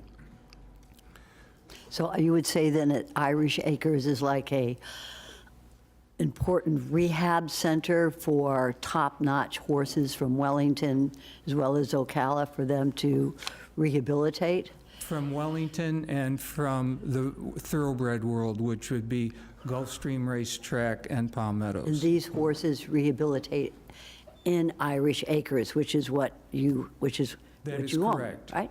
Okay, very good. It takes intensive care and in the rehabilitation process. And the commissioners that agreed to meet with us received letters from each of our major customers, the names I mentioned, and those letters indicated their very deep concern about semi-trailer trucks being near $100,000 plus horses as they're rehabilitating. It's a really big deal. You showed, and I didn't really quite get what you were talking about when you showed those frames that you have. What are those? I don't know what it is. These are drawings that the applicant had their consultants, Ware, McComb, and Morton, prepare. Could we have those, I don't want to say received in evidence, but I wonder if they could be part of your testimony today, sir. Absolutely. But before that, could you just tell me what they are, what they purport to be? This is a drawing that shows this. Sorry, it's what I have. Hold on just one second. Tweet? If I may, if that looks similar to Exhibit 11, what was included in your packet? It's the proposed site plan and the zoning application. Okay, It so has not this been is part of our record right here, what he's showing us. Good, okay. Go right ahead, sir. It makes it even more important for me to know what it is. It's hugely important because we border with small Starkey Road in between this development. And I heard what was said. However, here, I don't know why they would present it if it's not what they intend to do as an exhibit. Here, there is a warehouse / distribution center with, 47. listen to this number, 180 loading docks. It's right on their index, 180 loading docks for semi-trailers. Why would they put that in their submittal to you if that wasn't an intention? I can't answer that. So in other words, it's part of the record that they submitted for approval, and I see it now. It's on page E47 for my colleagues. This is a zoning application site plan, and that you have a large copy of what we have in our file, right? And I'm sorry, so I was looking for it, and I didn't hear what you said. What does this purport to say? If you look at it, Yes, sir, I am. there's an index on the side of the second one, which is just not as in much detail, that shows how many semi-trailer loading docks there will be in 3 buildings totaling 550,000 square feet. And it shows 180 loading docks, again, I say, for semi-trailers. 185 loading docks? 180 is, if you add your 180 loading docks for Semi-trailers. semi-trailers. And all I ask, I mean, I heard what they said, is why, if that's not their intention, would they have made it a part of their exhibit in their application? That was their choice. Okay, so this appears to be a commercial site, commercial in terms of, I'm not going to be able to put my shoes in there. These big storage units are going to be used for some type of I don't want to use that nasty word distribution, but it will be for storage, and then another truck could come, and let's not use the word distribution site, let's use the word transfer from there to someplace else. Is that basically what this purports to be? Well, your first discussion was not inaccurate, because there is I believe 150,000 storage facility, as was talked about. It's just there's another 550,000 square feet that has this semi-trailers loading space. Thank you. And how long have you been there? We've been at Irish Acres for 15 years, leased the first 3, and then purchased 12 years ago. Very good. Okay, and you say you represent a group called SARA? That's correct. What does that stand for, sir? Save the Ag Reserve for Agriculture. And it consists of farms and ag businesses in the Ag Reserve that want to stay in business. And there's a limitation, a condition of membership, if you will, that you're committed to staying in business for the foreseeable 5 years. Things change, and then sometimes they don't, but that's the intent, is you're looking at the longer term for agriculture's benefit. Thank you, Mr. O'Donnell. Commissioner Flores, and then Commissioner Woodward. Mr. O'Donnell, how are you? Fine, thank you. Thank you for being here. I have had the pleasure of visiting your farm, and I also had the pleasure of hosting you as we discussed this particular project. Yes, you did. So thank you for taking the time to do that with us. My question to you is this, and we discussed this particular applicant has come before 4 other times. This is the one that seems to match what we've requested in this area. If we weren't to approve this, what would you be okay with approving? Because I also have to be respectful to the applicants and their property rights, because I think everybody should have property rights. What would you be willing to live with here? We, Sarah, and the farms on Starkey, by the way, 2 of those farms are trying to sell their property. That's their prerogative. I totally appreciate that. And one leases some of their growing space from the site that's in question. We offered, I think it was actually at your request, but it was, then several commissioners asked that we, the group I just talked about, send in recommended other alternatives, would be a better way to put it. And there were 26 of them that we submitted that we would support, properly done.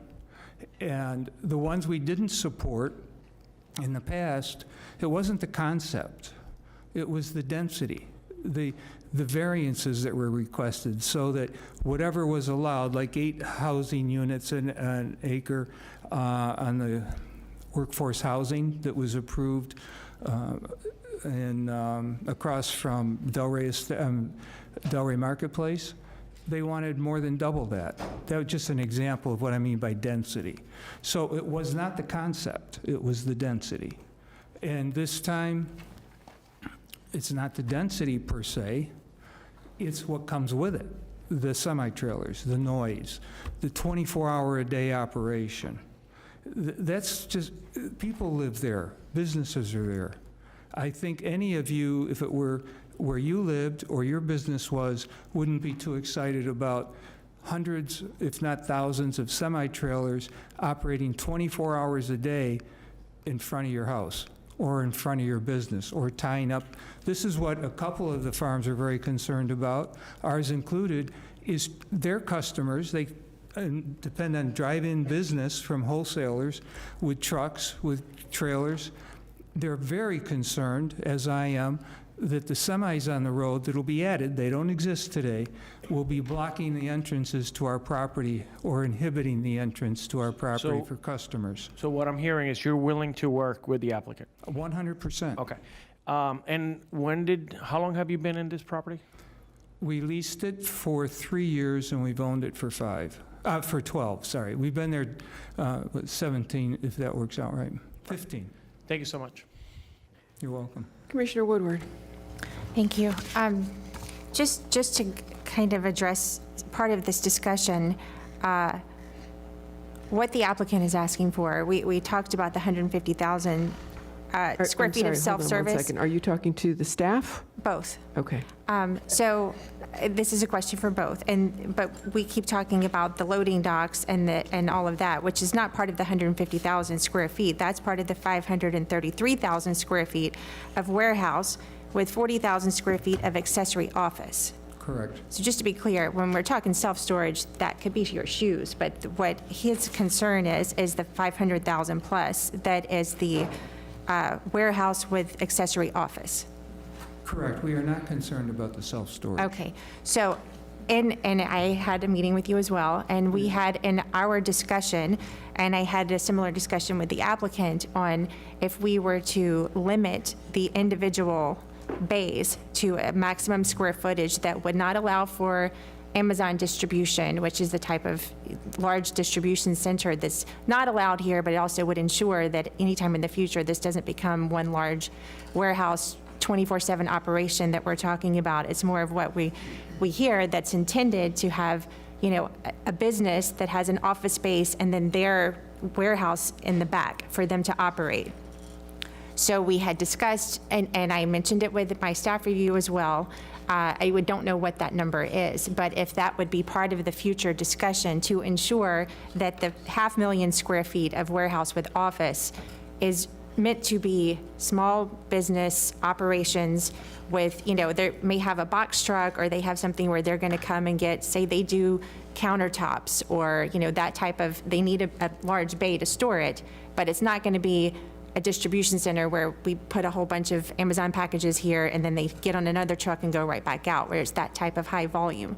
So we had discussed that. You seemed amenable to that. Staff, and again, we may be a bit ahead of ourselves, but if that is part of the discussion moving forward through transmittal on designing it to ensure that it's not cross bays, it's not, large, 100,000 square feet per location, that would pretty much guarantee it becomes a distribution center. Is that something, because when we talked, you were interested in that. Is that something that your group has been able to discuss? If it were truly a warehouse function, which would be similar to what you just described, or versions thereof, that wouldn't require 180 loading docks for semi-trailers. They wouldn't be there. I was involved with a group in working at the request of zoning when the CMR concept was created. If Lisa had a great idea, and there were a lot of people involved in lots of meetings, lots of hours, on how to control warehouse/distribution. And her idea, it was elegant in its simplicity. It was cap it at 100,000 square feet, period. And then you're not going to have to worry about large distribution businesses, because that restriction ensures they're what the county intended when they created commerce, which was wholesale warehouses. But so to be clear, are you talking about a 100,000 square foot building or Yes. 100,000 square foot Building. per tenant? No, building. I'm not sure I could agree with You can't that. have a distribution center that's of any consequence. I used to be in this business. That's I'm why just saying, understand. for myself, I'm east, I'm in an urban area, and there are a number, Clintmore Road comes to mind, where we have these bays where there's an office in the front and there's warehouse space in the back. Correct. And as what I understood, that's what this is planning to be. And it does support a number of small businesses that support the surrounding community. And if we can make sure that when this does come back to us for zoning, that is in fact what we are approving, is that something you would support? It's hard to say. I understand where you're trying to go. It's hard to give you a definitive answer because there's too many ifs involved. The footprint of a building determines what it's going to be. People can say anything they want, but what they put their money in is what makes the difference. If they put their money in something as massive as this, All right, It's then going to this be could be for future discussion. I would disagree with you on the footprint of the building because the walls in between the bays, and there's a lot that can be done with that. But this would be part of what I would expect to have and in the transmittal phase is in order to ensure that it is what we discussed, and I think it's what I'm okay with, and this would be definitely part of the process moving forward. And my other question on this was, everything that before, which I only had this come before me once while I was on this board, this question is for staff. This one, as the commerce designation was put together, it does check all those boxes that last time, I think there were a number of variances and waivers that had to be considered. This is none of that, right? Correct, yeah. So this is the fourth request from this particular property owner. All of the other ones involved either text amendments to the comp plan or required, actually all of them also required an exemption to our long-range traffic standards. However, this one doesn't have that component. This is following the commerce designation adopted by the board, following the criteria, and is meeting all of those standards. And is this property one of the ones that, because we had the Ag Reserve workshop earlier, this is one that still has its development rights. It's not one that's been put into preserve for some other building or anything that's happened, that he still has his development rights? That's correct. Okay, that's all my questions for now. On that issue, Mr. O'Donnell, the question has been asked and answered. Commissioner Sachs has her light on. I need to remind everybody that public comment is not a back and forth. It generally is a listen to the public and we get their comments. Commissioner Sachs, I appreciate your position, but we don't know my we position now, yet. We now allow. I'll certainly respond. Commissioner Sachs, please. Thank you. We've now allowed one person to take up a half an hour. And he So- should, because no, he he's should not. knowledgeable, and he represents He does not a represent the community- petitioner. No, And he does it's not okay. represent the zoning You're the boss. division, and he does not represent what is going to go forward in the sense of, this is transmittal. I have to remind everyone again, this is transmittal. We are not talking about zoning. We are not talking about the actual structure of the building. This is transmittal. If we could sit here all day and keep asking questions of Mr. O'Donnell, which of course these are his opinions, which is not what we're here to do. We listen to the petitioner. We have staff here to give us information. We are going to adjourn in 3 minutes because we said we were going to adjourn at 1 o'clock. So at this point in time, I'm going to ask Mr. O'Donnell, thank you for your input. You actually got a whole lot more than the 2 minutes that you were allowed, which is what you wanted in the first place. Commissioner Sachs afforded you that opportunity. I will ask you to sit down now. Mayor, if I may file an objection, I will ask Mr. O'Donnell to come up when we get back at 1 o'clock. And secondly, when you talk about the issues that he brought up, the issues that Mr. O'Donnell brought up are combined in our staff report. Zoning application site plan is in ours on E47, so he didn't bring up any additional facts which were not already noted as part of the record and part of staff has, which is who we are too. We are part of the Palm Beach team. So thank you very much for your opinion, and everybody have a good lunch, I guess. See you back at 1 o'clock. We're going to break for lunch. We will resume this meeting at 2 o'clock.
Welcome to Inside PBC, where we highlight what's going on inside Palm Beach County.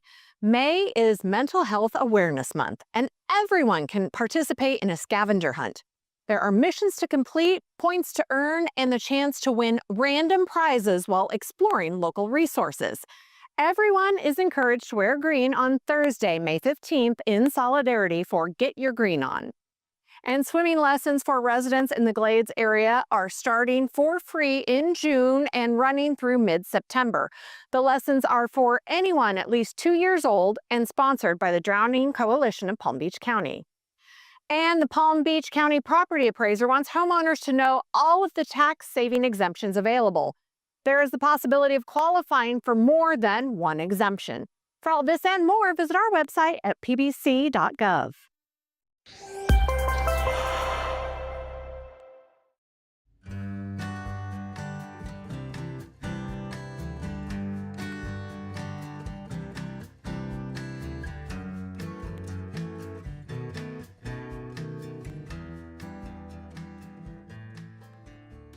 Welcome to Those Who Care,